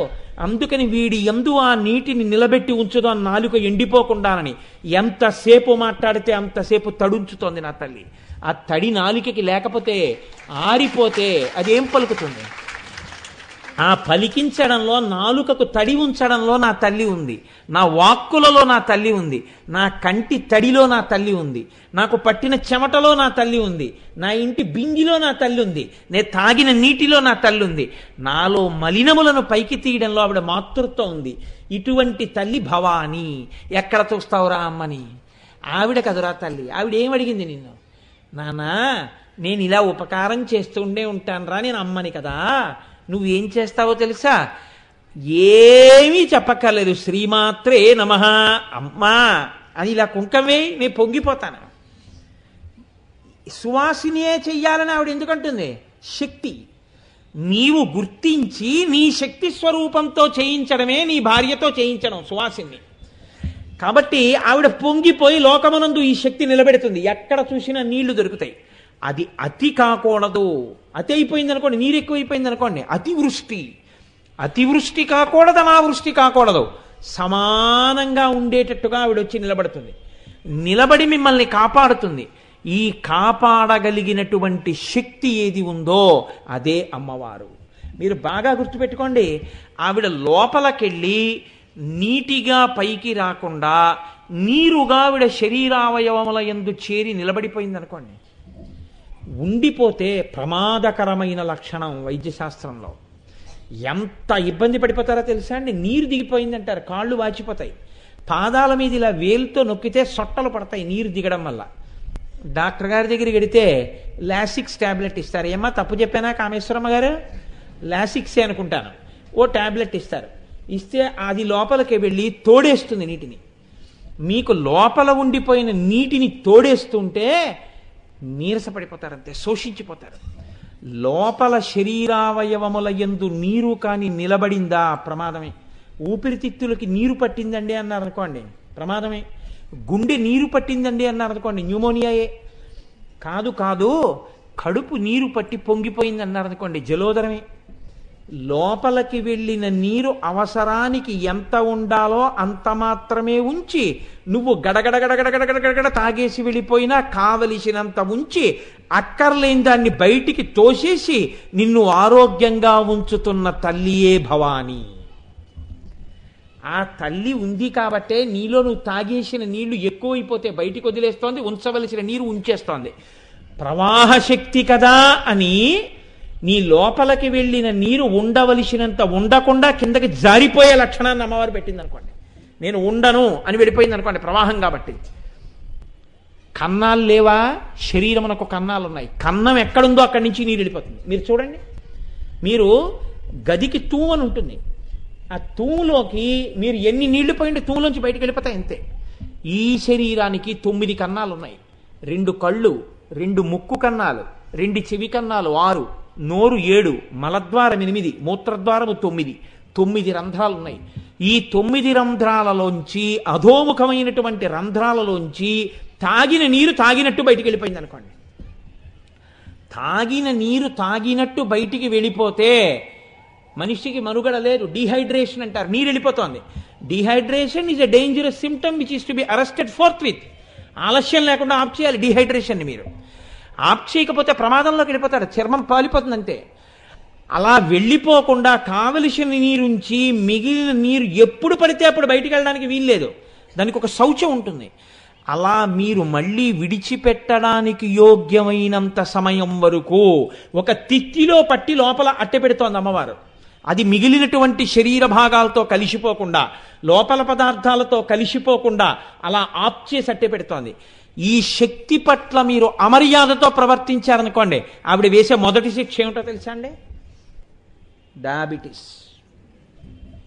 డయాబెటీస్ వచ్చిన వాళ్ళకి ఉండే మొదటి ఇబ్బంది ఏమిటో తెలుసా అండి? They cannot stop urinating. A urine bladder ఉంటుందో, ఈ మూత్రాన్ని పట్టుకుని ఉండే సంచి ఉంటుందో, ఆ సంచికి పట్టుకుని ఉంచగలిగిన శక్తి శోషించిపోతుంది. శోషించిపోతే మూత్రం బయటికి వెళ్ళిపోతుంది. బయటికి వెళ్ళిపోతే వాళ్ళు ఆపలేరు. సాధారణ ఆరోగ్యం ఉన్నవాడు ఒక 2 గంటలో, 3 గంటలో, 4 గంటలో ఆపగలడు మూత్రాన్ని. ఆపి బయటికి వెళ్ళి ఒక గదిలోకి వెళ్ళి మరుగుదొడ్లోకి వెళ్ళి ఎవ్వరూ చూడకుండా అక్కడ విసర్జించగలడు. ఈయన ప్రారంధం ఏమిటో తెలుసా అండి? 1 గంట కన్నా ఆయనకు ఆగదు. ఆయనకి అయిపోతోందని కూడా తెలియదు. కట్టుకున్న వస్త్రం తడిసిపోతుంటుంది. తడిసిపోతోంది కాబట్టి ఆయన ఏం చేస్తాడంటే, పాపం సభలో ఆ చివర్లకు ఎక్కడో ఉంటారు, ఉండి మధ్యలో లేచి బయటికి వెళ్ళొస్తూ ఉంటారు. అలా సభలో అటువంటి బాధతో ఎవరు వెళ్ళొస్తున్నారో కూడా నాకు తెలిసిపోతుంటుంది సభలో. అంటే భవానీ అనుగ్రహం లోపించింది. నీటిని లోపల పట్టి ఉంచగలిగిన శక్తి క్షీణించిపోతోంది. ఆవిడ ఇచ్చింది కదా అని నువ్వు అదే పని కట్టి పెట్టేశారనుకోండి, అది మళ్ళీ మూత్రబంధనం కానీ మలబంధనం కానీ గుండెపోటుకి దారితీస్తుంది. డాక్టర్ గారు నేనేం తప్పులు చెప్పట్లేదు కదమ్మా. కాబట్టి ఇది మీకు ఒత్తిడి చేసి ముందు విడిచిపెట్టే అని సంకేతం ఇచ్చి ఆవిడ మీతో ముందు ఖాళీ చేయిస్తుంది. మళ్ళీ పుచ్చుకో దాహ రూపంలో పుచ్చుకోమంటుంది. వైద్య శాస్త్రాన్ని ఋషి ఏ కోణంలో చూశాడంటే అమ్మవారి అనుగ్రహ రూపంలో చూశాడు కపిలుడు. చూస్తే అది ఏమైందంటే ఆ భారతీయ సంప్రదాయమునందు వైద్య శాస్త్రం అంతా భవానీ అయిపోయింది. అందుకే భవానీ పరమోత్కృష్టమైన నామం. బేసి సంఖ్య ఆడపిల్లలు పెట్టుకోవడానికి పరమ యోగ్యమైన నామము భవానీ. భవానీ అన్న పేరుతో ఆడపిల్ల ఇంట్లో ఉండి భవానీ భవానీ భవానీ శివానీ అని పిలుస్తున్నాడు అనుకోండి, తండ్రి భర్త అందరూ. ఇవాల్టి రోజుల్లో ఉన్నటువంటి లక్షణాలు వేరు. తండ్రి ఉమా అని పేరెట్టుకుంటాడు. ఓ పనికిమాలిన అత్తగారు అక్కర్లేని పేరు పెడుతుంది. ఉమా అన్న పవిత్రమైన పేరుని మార్చేసినందుకు ఆ పిల్ల ఏ ఫలితాన్ని పొందుతోందో, ఏ బాధపడుతోందో ఎవరికి తెలుసు? అది నువ్వు చేసిన తప్పే. నువ్వు అంగీకరించనూకూడదు, ఆ పేరు మార్చనూకూడదు. ఉమా కేనోపనిషత్తులో పేరది. అమ్మవారు జ్ఞానమూర్తిగా నిలబడిన పేరు. పరమోత్కృష్టమైన పేర్లలో మొదటి పేరు ఉమయే. అందుకే అమ్మవారి గురించి చెప్తే ఉమా భవాని, ఉమా భవాని రుద్రాణి అంటూ ఉమా అన్న నామంతోనే మొదలు పెడతారు. అమ్మ ప్రీతిగా పిలుచుకున్న పేరు ఉమా. పార్వతీ కళ్యాణానికి ముందు అంత పవిత్రమైన పేరు ఉమా అన్న పేరు. భవానీ, ఇంట్లో ఉన్న వాళ్ళందరూ బతికుంటారు ఆ పేరుతో పిలుస్తుంటే. భవానీ భవానీ భవానీ అని ఇంట్లో పిలుస్తుంటే ఏ ఇబ్బందులు రావు. భవానీ అని పేరెట్టుకుని భౌ భౌ అని పిలుస్తానంటే నేను చెప్పలేను. ఎందుకని నేను ఈ మాట అంటున్నానో తెలుసా అండి? నాకు పేర్లు పెట్టాలన్నా అసహ్యం. కొంతమందికి వచ్చి నా దగ్గరికి పేరు పెట్టండి ఏదైనా అంటారు. సరే పెట్టారనుకోండి, మీరు ఎప్పుడో ఏడాది తర్వాత 2 ఏళ్ల తర్వాత వాళ్ళ ఇంటికి వెళ్ళారనుకోండి, మీకు చాలా సిగ్గుపడతారు మీరు పేరు పెట్టినందుకు. మీరు దాని వెనక తాత్వికమైనటువంటి భావాన్ని చూసి అమృత భాండంగా భావన చేసి మీరు ఆ పేరు పెడతారు. వాళ్ళు అందులోంచి వికృతమైన పేరు తీసి పిలుస్తుంటారు. చాలా చిన్నబుచ్చుకుంటుంది మనసు. అపాత్రదానం, నేను అనవసరంగా పెట్టాను పేరు అనిపిస్తుంది. కాబట్టి నేను ఈ మధ్యకాలంలో అందుకే నా దగ్గరికి వచ్చి ఎవరైనా పేరు పెట్టానంటే ఇలాంటివి 2-3 సందర్భాలు చూశాక నేను పేర్లు పెట్టడం మానేశాను. నాకు ఖాళీ లేదమ్మా, నేను పెట్టను, మీరు ఎవరితోనో పెట్టించుకోండి అని చెప్తున్నాను. ఎందుకు? మీరు పెట్టడమే, దాని గౌరవం వాళ్ళు ఏం నిలబెడతారు? గౌరవం లేని చోట పెట్టడం కూడా అపాత్రదానమే. కాబట్టి భవానీ నువ్వు గుర్తెరగగలిగితే నీ పిల్లకి పెట్టుకోవడానికి సర్వోత్కృష్టమైన నామం అది. భవానీ భవానీ అని పిలుచుకోవచ్చు. నీకు దాహం వేస్తే నీరు తప్ప ఇంకొకటి దాహాన్ని తీర్చగలిగినది లేదు. నీరుగా అది దాహాన్ని తీరుస్తుంది, నీరులా ఉన్నది తీర్చదు. మీరు గుర్తుపట్టండి. నీరుగా తీరుస్తుంది, నీరులా తీర్చదు. నెయ్యి నీరులా ఉంటుంది కరగబెడితే. మంచినీళ్లు లేవు, దాహం వేస్తోంది అంటున్నారు కదా, పుచ్చుకోండి, ఒక గ్లాస్తో నెయ్యి ఇచ్చారనుకోండి, నీరులా ఉందని ఏమైపోతారు మీరు? నీరులా ఉందని కాస్త ఓ గ్లాసులో పానకమో పాకమో ఇచ్చాననుకోండి, మీకు బెల్లపాకం ఇచ్చాననుకోండి, తాగేశారు, ఏదో కాజాలు చేసుకోవాల్సిన పాకం, ఏమవుతుంది మీ దాహం?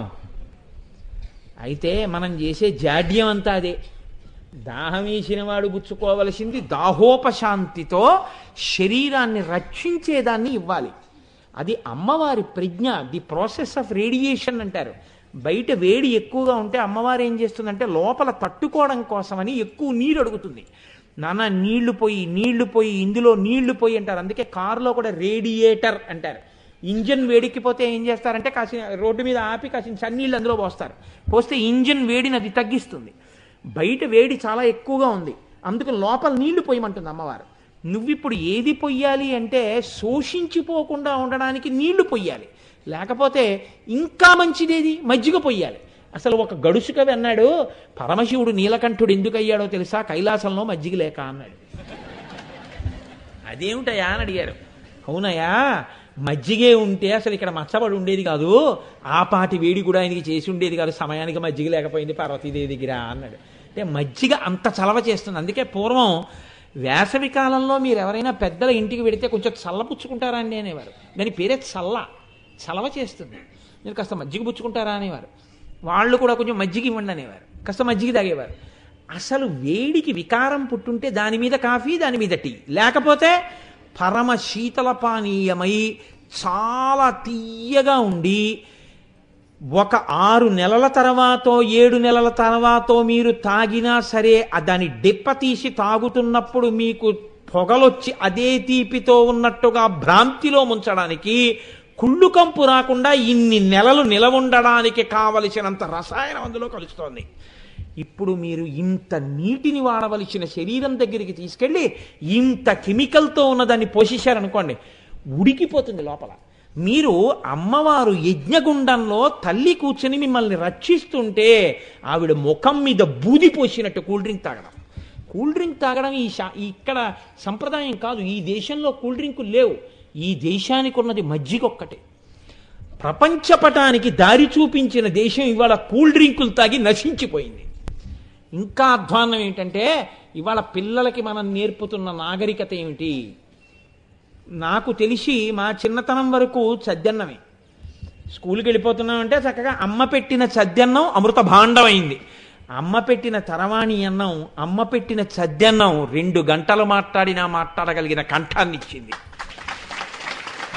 అప్పుడు అమ్మ కూడా బర్గర్లు, బీస్ట్ లాంటి రోస్ట్లు, కూల్ డ్రింకులే తాగమని డబ్బిచ్చుంటే ఇవాళ 10 నిమిషాలు మాట్లాడడానికి బహుశా నా కంఠం పనికొచ్చి ఉండేది కాదు. నేను తరించాను అంటే నా తల్లి నాకు పెట్టిన భిక్ష, అమ్మ పెట్టిన మజ్జిగ. ఇవాళ పిల్లల్ని చూడండి, చాలామంది పిల్లలు నాకు పెరిగొద్దు, నాకు మజ్జిగొద్దు. ఎప్పుడూ ఏం కావాలి? దిక్కుమాలిన బిర్యానీలు. అమ్మలు అలాగే వండి పెడతారు. లోపల దాహం పెంచేసేటటువంటి పదార్థాలు, రజోగుణ భూయిష్టమైన పదార్థాలు, తమోగుణ భూయిష్టమైన పదార్థాలు. సత్వగుణ ప్రధానమైన ఆహారమే కొరవడిపోతోంది. నేను ఈ మధ్యకాలంలో ఓ చదువుకుంటున్న పిల్లతో ఒక మాట అన్నాను. అమ్మా, మేము బ్యాంకుకి వెడితే ఎప్పుడైనా విత్డ్రాయల్ ఫామ్ రాసుకోవాల్సి వస్తే ఆ విత్డ్రాయల్ ఫామ్ నింపుకోవడం రాని వాళ్ళు మా దగ్గరికి వచ్చి, అయ్యా ఒక 500 రూపాయలకి విత్డ్రాయల్ ఫామ్ రాసి పెట్టండి అని అడిగేవారు. అడుగుతుంటే ఇప్పటికీ ఎవరికైనా విత్డ్రాయల్ ఫామ్ రాసి పెడుతుంటాం. అలా ఇంకొక 8 ఏళ్ళో 5 ఏళ్ళో దాటిపోతే తెలియనటువంటి వాడు, ఈ తరం వాడు ఎవడైనా హోటల్కి వెడితే, ఎప్పుడో తప్ప హోటల్కి వెళ్ళడం అలవాటు లేనివాడు హోటల్కి వెడితే ఒక సహాయకుడిని తీసుకెళ్ళవలసి ఉంటుంది, బ్యాంకులో విత్డ్రాయల్ ఫామ్ రాసినట్టు. ఎందుకంటే వాడు ఇప్పుడు ఏమీ చెప్పడు, మీకు ఓ కార్డు ఇస్తాడు. అది మీరు చదివారనుకోండి, అది ఏమిటో గోబీ మట్టర్, ఆలు పట్టర్, ఏదో లేకపోతే రోస్ట్ పన్నీర్. పన్నీర్ ఏమిటి, పులుసు ఏమిటి, పేర్లు ఏమిటి, ఏమిటో ఒక్కటి అర్థం కాదు. ఇటువాణ్ణి చూస్తే ఏదో తింటుంటాడు, అటువాణ్ణి చూస్తే ఏదో తింటుంటాడు. ఆ పేర్లా మనకి తెలియవు. అడిగితే బాగుండదు, వీడు ఎప్పుడు తినలేదులా ఉంది జీవితంలో అనుకుంటాడు. అందుకని తోడు ఎవరినన్నా పిల్లని తీసుకెళ్ళి ఆ పిల్ల చెవిలో మంత్రోపదేశం చేసినట్టు, తాతగారండి తాతగారండి వెన్న రాసిన రొట్టికే ఏమంటారండి దాన్ని, నాన్ అంటే లేనిది, నిన్ను లేకుండా చేసేయగలిగినది, కాబట్టి దాని పేరు నాన్. అటువంటిది ఏదో మనం ఆర్డర్ ఇస్తే వాడు అవేవో పట్టుకొచ్చి అక్కడ పెడితే అది ఏం తినాలి, ఎలా తినాలి, అసలు ఆ కూర ఏమిటి, ఆ పులుసు ఏమిటి, అసలు ఆ పేరు ఏమిటి, ఏ పేరు చెప్తే ఏం తెస్తాడో, తెచ్చిన తర్వాత నువ్వేం తింటావో, ఏ ప్రాయశ్చిత్తం చేసుకోవాలో ఏమీ తెలియదు. పూర్వం ఏదో ఇడ్లీ, పెసరట్టు, ఉప్మా, పూరి ఉండేవి. వాడు కూడా పాపం చాలా సున్నిత మనస్కుడే. ఏమున్నాయి అంటే ప్రతివాడి దగ్గర గోత్రనామాలు చెప్పించుకున్నట్టు పూజలో ప్రతివాడి దగ్గరికి వెళ్ళి ఆత్రేయ గోత్రస్య కోడేశ్వర ధర్మనాథేశ్య ధర్మపత్ని స్వైరస్య ధర్మార్థక మోక్ష సిద్ధ్యర్థం అని మీ గోత్రం, రేచర్ల గోత్రోద్భవస్య రావు మురళీరావు నామధేయస్య ధర్మపత్ని సమేతస్య చతుర్విధ పురుషార్థ సిద్ధ్యర్థం అని మళ్ళీ వెళ్ళి ప్రసాద్ బాబు గారి దగ్గరికి వెళ్ళినట్టు. ఆయన పాపం ప్రతి టేబుల్ దగ్గరికి వచ్చి ఏదో ఇడ్లీ, వడ, పూరి, సాంబార్ అని ఆయన చదివేవాడు. అందులో వాడు పక్కవాడిని అడిగి సంప్రదించి ఏదో పెద్ద యజ్ఞం చేసినట్టు ఇది తెమ్మంటే వాడు తెస్తే తినేవాళ్ళం. ఇప్పుడు వాడు చెప్పడయ్యా, వాడు దక్షిణామూర్తి అట్టబారేస్తాడంతే. అది మీరు చదువుకోవాలి, చదువుకుంటే అర్థం అవ్వద్దు. అది లలితా సహస్ర భాష్యం కన్నా కఠినంగా ఉంటుంది. అది ఎవరికి తెలుస్తుంది? అది రోజు వెళ్ళేవాడిని ఎవడినో వాడిని తీసుకుని వెళ్ళాలి, వాడిని అడగాలి, అయ్యా ఇదేమిటని. మీరు కానీ ఒకవేళ అక్కడ పరిశేచనం చేయడం, చెప్పులు ఇప్పడం ఇలాంటివి చేశారనుకోండి, మీరు మిమ్మల్ని వెర్రేడి కింద చూస్తారు అక్కడ అందరూ. కాబట్టి మీరు కూడా బూట్లు అవి వేసుకుని మీ చేత్తో మీరు తినకూడదు. ఏదో పులి పంజా లాంటివి కొన్ని ఉంటాయి, దాంతో ఇలా పట్టుకుని ఇంకో దాన్ని పొడిచి పీకి మీరు తింటే మీరు చాలా సంస్కృతి ఉన్నవారు. మీరు అలా చేయలేకపోయారనుకోండి, మీరు సంస్కృతి విహీనులు. ఏ జాతిలో ఇంటికి వచ్చిన వాళ్ళకి మజ్జిగ ఇచ్చిన జాతిలో ఇది మన జాతి సంస్కృతి. వాళ్ళ పొరుగింటి పుల్లకూర రుచి, అక్కరలేనివన్నీ నెత్తికెత్తుకోవడమే. ఏది అసలు మన సంప్రదాయమో అది మనకు అక్కర్లేదు. అలా చెప్పిన తల్లులు లేరు, నన్ను క్షమించండి. నోర్మొయ్ బిర్యానీ ఏమిటే, అన్నం తిను, పప్పు అన్నం కలిపి పెడతాను తిను అన్న తల్లి లేదు. ఆవిడ అడిగింది ఈవిడ అదే వండుతుంది. కాబట్టి పిల్లల్ని ఎందుకు అనాలి? పిల్లలు తప్పే ఉంది. అమ్మ వండి పెడితే వాళ్ళకి అలవాటు అవుతుంది. మనకి ఇది ఉంది, అక్కడ 103 కనపడుతున్నాయి, ఇది మార్చి అది, అది మార్చి ఇది, దానికే మనకి టైం లేదు. ఇంకా పిల్లలకి ఎక్కడ ఉండి పెడతాం మనం? శనివారం ఉపవాసం అంతా ఏమిటిరా అంటే హోటళ్లలోనే. సరే, ఇప్పుడు అవన్నీ ప్రారంభం నాకెందుకు కానండి. కాబట్టి భవానీ అనగా ఎక్కడ ఉన్నది అమ్మవారు? నీలోనే ఉన్నది, ఇక్కడే ఉన్నది, ప్రతి క్షణం నీ కంటికి కనపడుతూనే ఉన్నది. ఆ అమ్మవారి యొక్క శక్తిని నువ్వు గుర్తించగలిగితే, నీటి రూపంలో ఉండి నిన్ను రక్షిస్తున్న తల్లి ఎవరున్నదో ఆమెయే భవాని. ఆవిడ ఎంత మర్యాదతో రక్షిస్తోందో తెలుసా అండి? ఒక్క భవానీ నామాన్ని మీరు అనుభవించగలిగితే, ఆవిడ ఒక చోట పెద్ద జలరాశి అయి సమతౌల్యాన్ని కాపాడుతోంది. భూమి నీరు ఎంతంత ఉండాలో అంత నీరు ఉండాలి. కాబట్టి మామూలుగా ఉంటే మీరు నేను తాగేస్తామని ఉప్పు నీటిగా ఉండిపోయింది ఆవిడ సముద్రం. అది కానీ మంచినీరుగా ఉందనుకోండి, ఇంకేమైనా ఉందా? ఈ పాటికి దాన్ని ఎంత అల్లరి చేసేదో. ఉప్పు నీటి సముద్రంగా ఉంటేనే దాంట్లో రాజకీయాలు చేసి పెట్రోల్ వంపేసి మంటలు పెట్టేశారు కదండి మన వాళ్ళు, సంస్కారం పెరిగిపోయి. అలాంటిది దాన్ని తవ్వేసి పెట్రోల్ తెచ్చేస్తున్నాం కదా. ఇంకది మంచినీరు అయ్యి ఉంటే ఇవాళ సముద్రాలు ఉండేవని మీరు అనుకుంటున్నారా? అసలు అల్పపీడనము లేదు, అధిక పీడనము లేదు, నీరు ఉంటే కదా తాగేద్దాం మనం. ఇప్పుడు అదృష్టవశాత్తు ఈశ్వరుడు దాన్ని ఉప్పు నీటికయ్యే చేశాడు కాబట్టి అది అలా పడింది. మీరు ఒక్కటి గుర్తించండి, సముద్రం కెరటాలు ఒడ్డు వరకు వచ్చి వెళ్ళిపోతాయి. నిజంగా సముద్రం ఊళ్ళోకి వద్దామని ఓ రోజు అనుకుంది అనుకోండి, మీరు నేను ఆపగలమండి? ఒక్కనాటికి ఆపలేం. ఎవరాపారు సముద్రం రాకుండా? ఆ శక్తిని పిల్లలాడుకోవడానికి పనికొచ్చే రీతిలో మీ కాళ్ళు కడగడానికి కెరటమే ముందుకొస్తుంది. అది అశక్తత అనుకొని మీరు లోపలికి వెళ్ళారో శవాన్ని చేసి విసిరేస్తుంది. ఇంత శక్తి ఉన్న సముద్రం, నిత్యగంభీరమైన సముద్రం, ఘోషించే సముద్రం చెలియలి కట్ట దాటి ఎందుకు రాదు? ఇంత శక్తివంతురాలైన సముద్రం చెలియలి కట్ట దాటకపోవడంలోనే మన బతుకుంది కాదండి. అది చెలియలి కట్ట దాటేస్తే మనం అన్నిటిలోనూ మనకి గీసిన గీతలు దాటేస్తాం. నేను ఓ రోజు దాటేస్తున్నాను అనుకోండి సముద్రం, అసలు ఖండాలు ఖండాలు అంతర్ధానం అయిపోతాయి ప్రపంచపటంలో వచ్చి. కానీ ఎక్కడా దాటదు. అసలు నిజంగా ఉన్నది అదే కదండి. అదే చిలీలి కట్ట దాటేస్తే ఇంకెక్కడుంది? భారతదేశాన్నే చూడండి. తూర్పున బంగాళాఖాతము, పడమర అరేబియా మహాసముద్రము, ఉత్తరమున హిమాలయ పర్వతములు, దక్షిణమున హిందూ మహాసముద్రము. మంచు పర్వతం కాబట్టి అది నీరే, నాలుగు వైపులా నీరే. నాలుగు వైపులా నీరే ఉన్న భారతదేశ పటం నిలబడిందంటే ఇక్కడున్న వైదికారాధనమే. అసలు ప్రపంచ పటాన్ని చూడండి. అట్లాంటిక్ సముద్రం దగ్గర నుంచి, ఆర్కిటిక్ మహాసముద్రం నుంచి, పసిఫిక్ మహాసముద్రం దగ్గర నుంచి ఎటు చూసినా సముద్రాలే. ఇన్ని సముద్రాల మధ్యలో చిన్న చిన్న చిన్న చిన్న భూగోళంలో ఉండేటటువంటి ఆ ఖండాలు ఉంటాయి. ఇంత నీరు ఉన్నా నీరు ఎప్పుడూ భూమి మీదకి రాకుండా సముద్రాన్ని ఏ శక్తి ఆపింది? ఏ శక్తి చెలియలి కట్ట పాటించి దాటట్లేదు? ఆ శక్తి భవానీ నా దృష్టిలో. ఆ భవానీ అయి మనని రక్షిస్తోంది ఆవిడ. అదే ఒక నది ఉన్నది, ఊళ్ళోకి రాకుండా అలా ప్రవహించి సముద్రం వైపుకి వెళ్ళిపోతుంటుంది. ఉండిపోయిన నీళ్లు సముద్రంలోకి వెళ్ళిపోతాయి. ఎన్ని నదులు వెళ్ళి సముద్రంలో కలిసిపోయినా నీరు ఎక్కువైపోయిందని సముద్రం ఊళ్ళోకి రాదు. మరి ఇన్ని నదులు వరదలు వచ్చాయండి, మీరు ఏం చేస్తున్నారు? సముద్రంలో నీరు ఎక్కువైపోయింది, ఆనకట్ట బద్దలైపోతుందని చెప్పి మీరు కట్టిన ఆనకట్ట యొక్క వరద గేట్లు ఎత్తేస్తున్నారు. కొన్ని లక్షల క్యూసెక్కుల నీరు వెళ్ళి సముద్రంలో కలిసిపోయింది అంటున్నారు. బీహార్ దగ్గర నుంచి, నాసికా త్రయంబక్ దగ్గర నుంచి ప్రవహించి వచ్చినటువంటి నదుల యొక్క జలాలు అన్నీ వెళ్ళి కలిసిపోతున్నాయి సముద్రాల్లో. మరి సముద్రంలో నీరు కలిసిపోతున్నప్పుడు ఆ నీరు ఎక్కువైపోయి సముద్రానికి పోటు వచ్చేయిద్దండి. మరి సముద్రం పొంగద్దా? మరి సముద్రం ఎందుకు పొంగదు? ఇన్ని నదులు కలిసిపోతున్నా వానాకాలంలో. మీరు వరద గేట్లు ఎత్తి సముద్రంలో వదులుతున్నారు. సముద్రం ఇంత నీరు నేను ఎందుకు భరిస్తానని సముద్రం పొంగి మీ మీదకి ఎందుకు రాదు? పొంగిన నదుల యొక్క నీరు తానుబుచ్చుకుంటుంది, కానీ సముద్రం పొంగి ఊళ్ళోకి రాదు. ఈ పొంగిన వాటిని పుచ్చుకుని ప్రజలు పాడైపోకుండా పొంగని దాంట్లోకి కలుపుకున్న శక్తి ఏది ఉందో అది భవాని. ఇప్పుడు మీకు ఎక్కడ అమ్మవారు కనపట్టాలా? ఒక సముద్రపు టొడ్డుకెళ్ళి నిలబడితే ఆ సముద్రపు ఘోషలో, దాని గాంభీర్యంలో, దాని కదలికలో, దాని కెరటాల్లో, చెలియలి కట్ట దాటని దాని యొక్క అమరికలో, దాని యొక్క గొప్పతనంలో, మీలోకి తాగిన నీళ్లల్లో, మీ దాహం తీర్చడంలో, మీ ఇంట్లో ఉడుకుతున్న నీళ్లల్లో, అంతవరకు ఎందుకండి? ఒక రాత్రికి రాత్రి పంటిపోటు వచ్చింది. పంటిపోటు భరించడం అంటే మాటలు కాదు.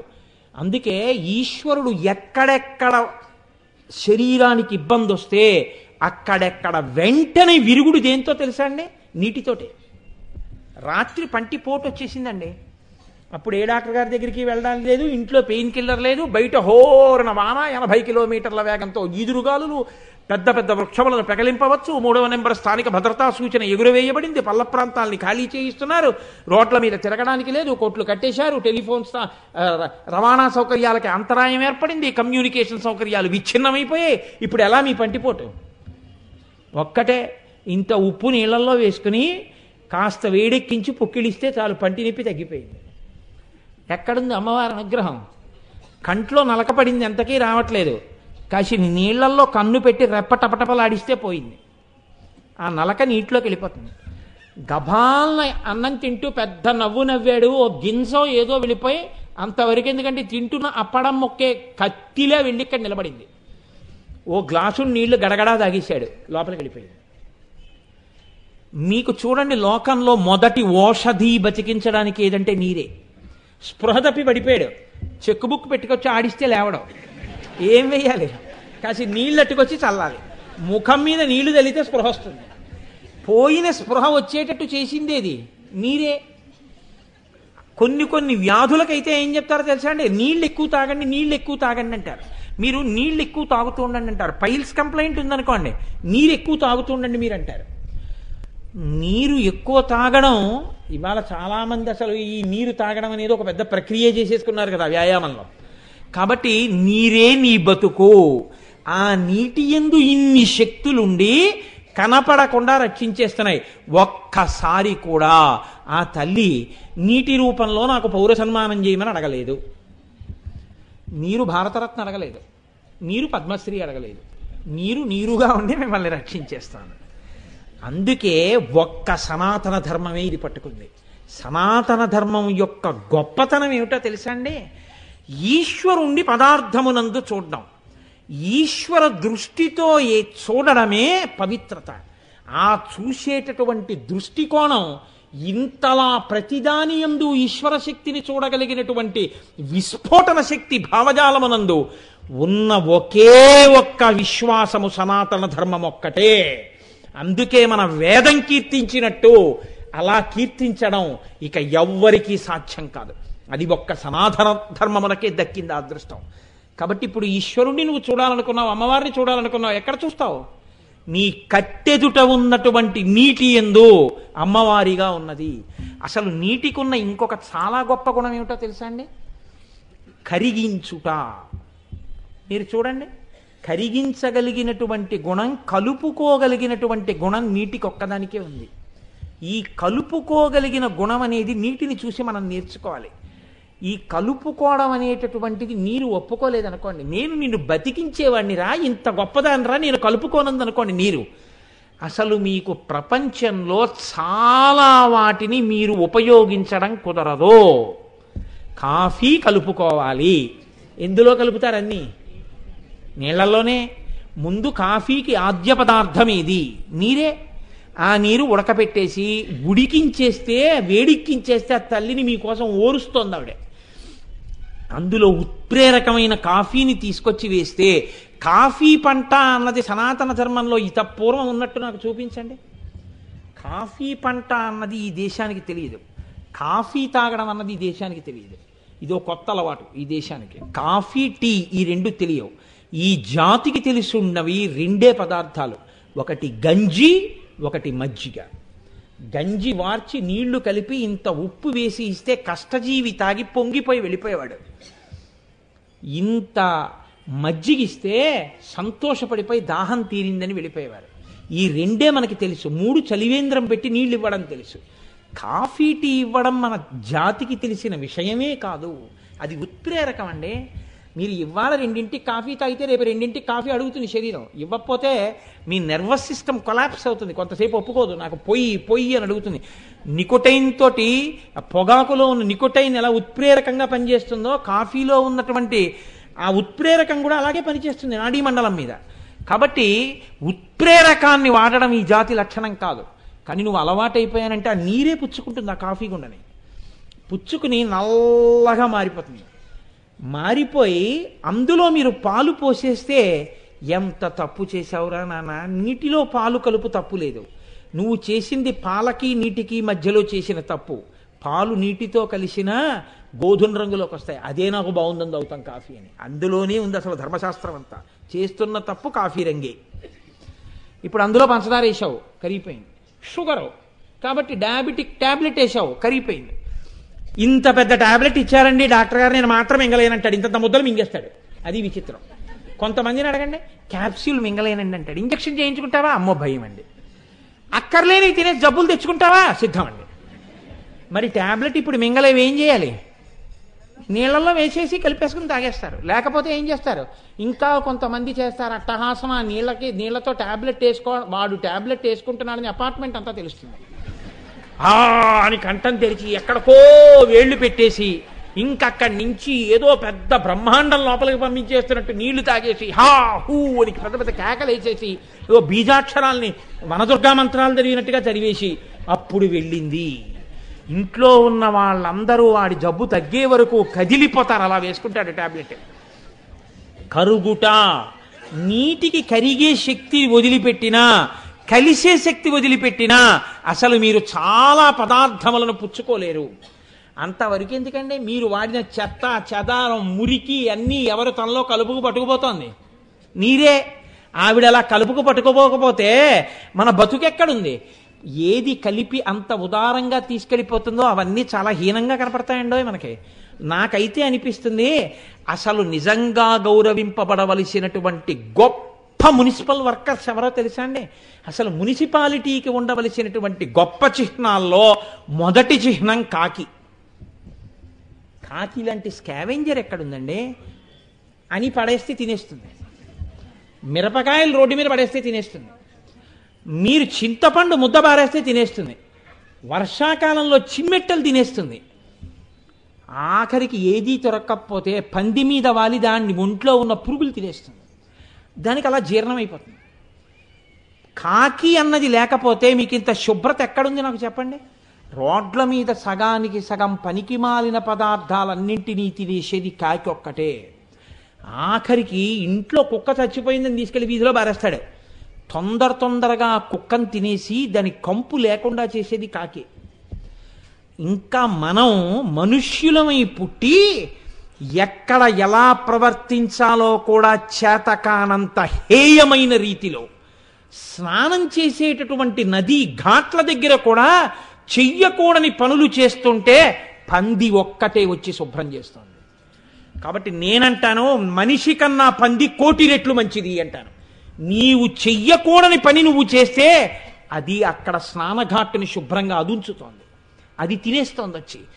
మనిషివా పశువా? గంగానది ఘాట్ దగ్గర నువ్వు చేసేది అటువంటి పనులు, గోదావరి ఘాట్ దగ్గర నువ్వు చేయవలసింది అటువంటి పనులు. అంటే మనిషి పశువు అయి ఉంటే పశువులలో అధమమైనటువంటి పశువు మనిషికి ఉపకారం చేసి బతుకుతోంది. నీటికి ఆ శక్తి లేకపోతే, కల్మషాలన్నింటినీ నీరు పట్టుకెళ్ళి ఉండకపోతే, ఆ నీరు కలుపుకోకపోతే మనం ఏమైపోయి ఉండేవాళ్ళం? ఈ శక్తులన్నీ నీటి యందు మీరు చూసి ఆహా నీరా నువ్వు లేకపోతే నా బతుకెక్కడదని మీరు కృతజ్ఞతతో నమస్కరించడమే భవానీ.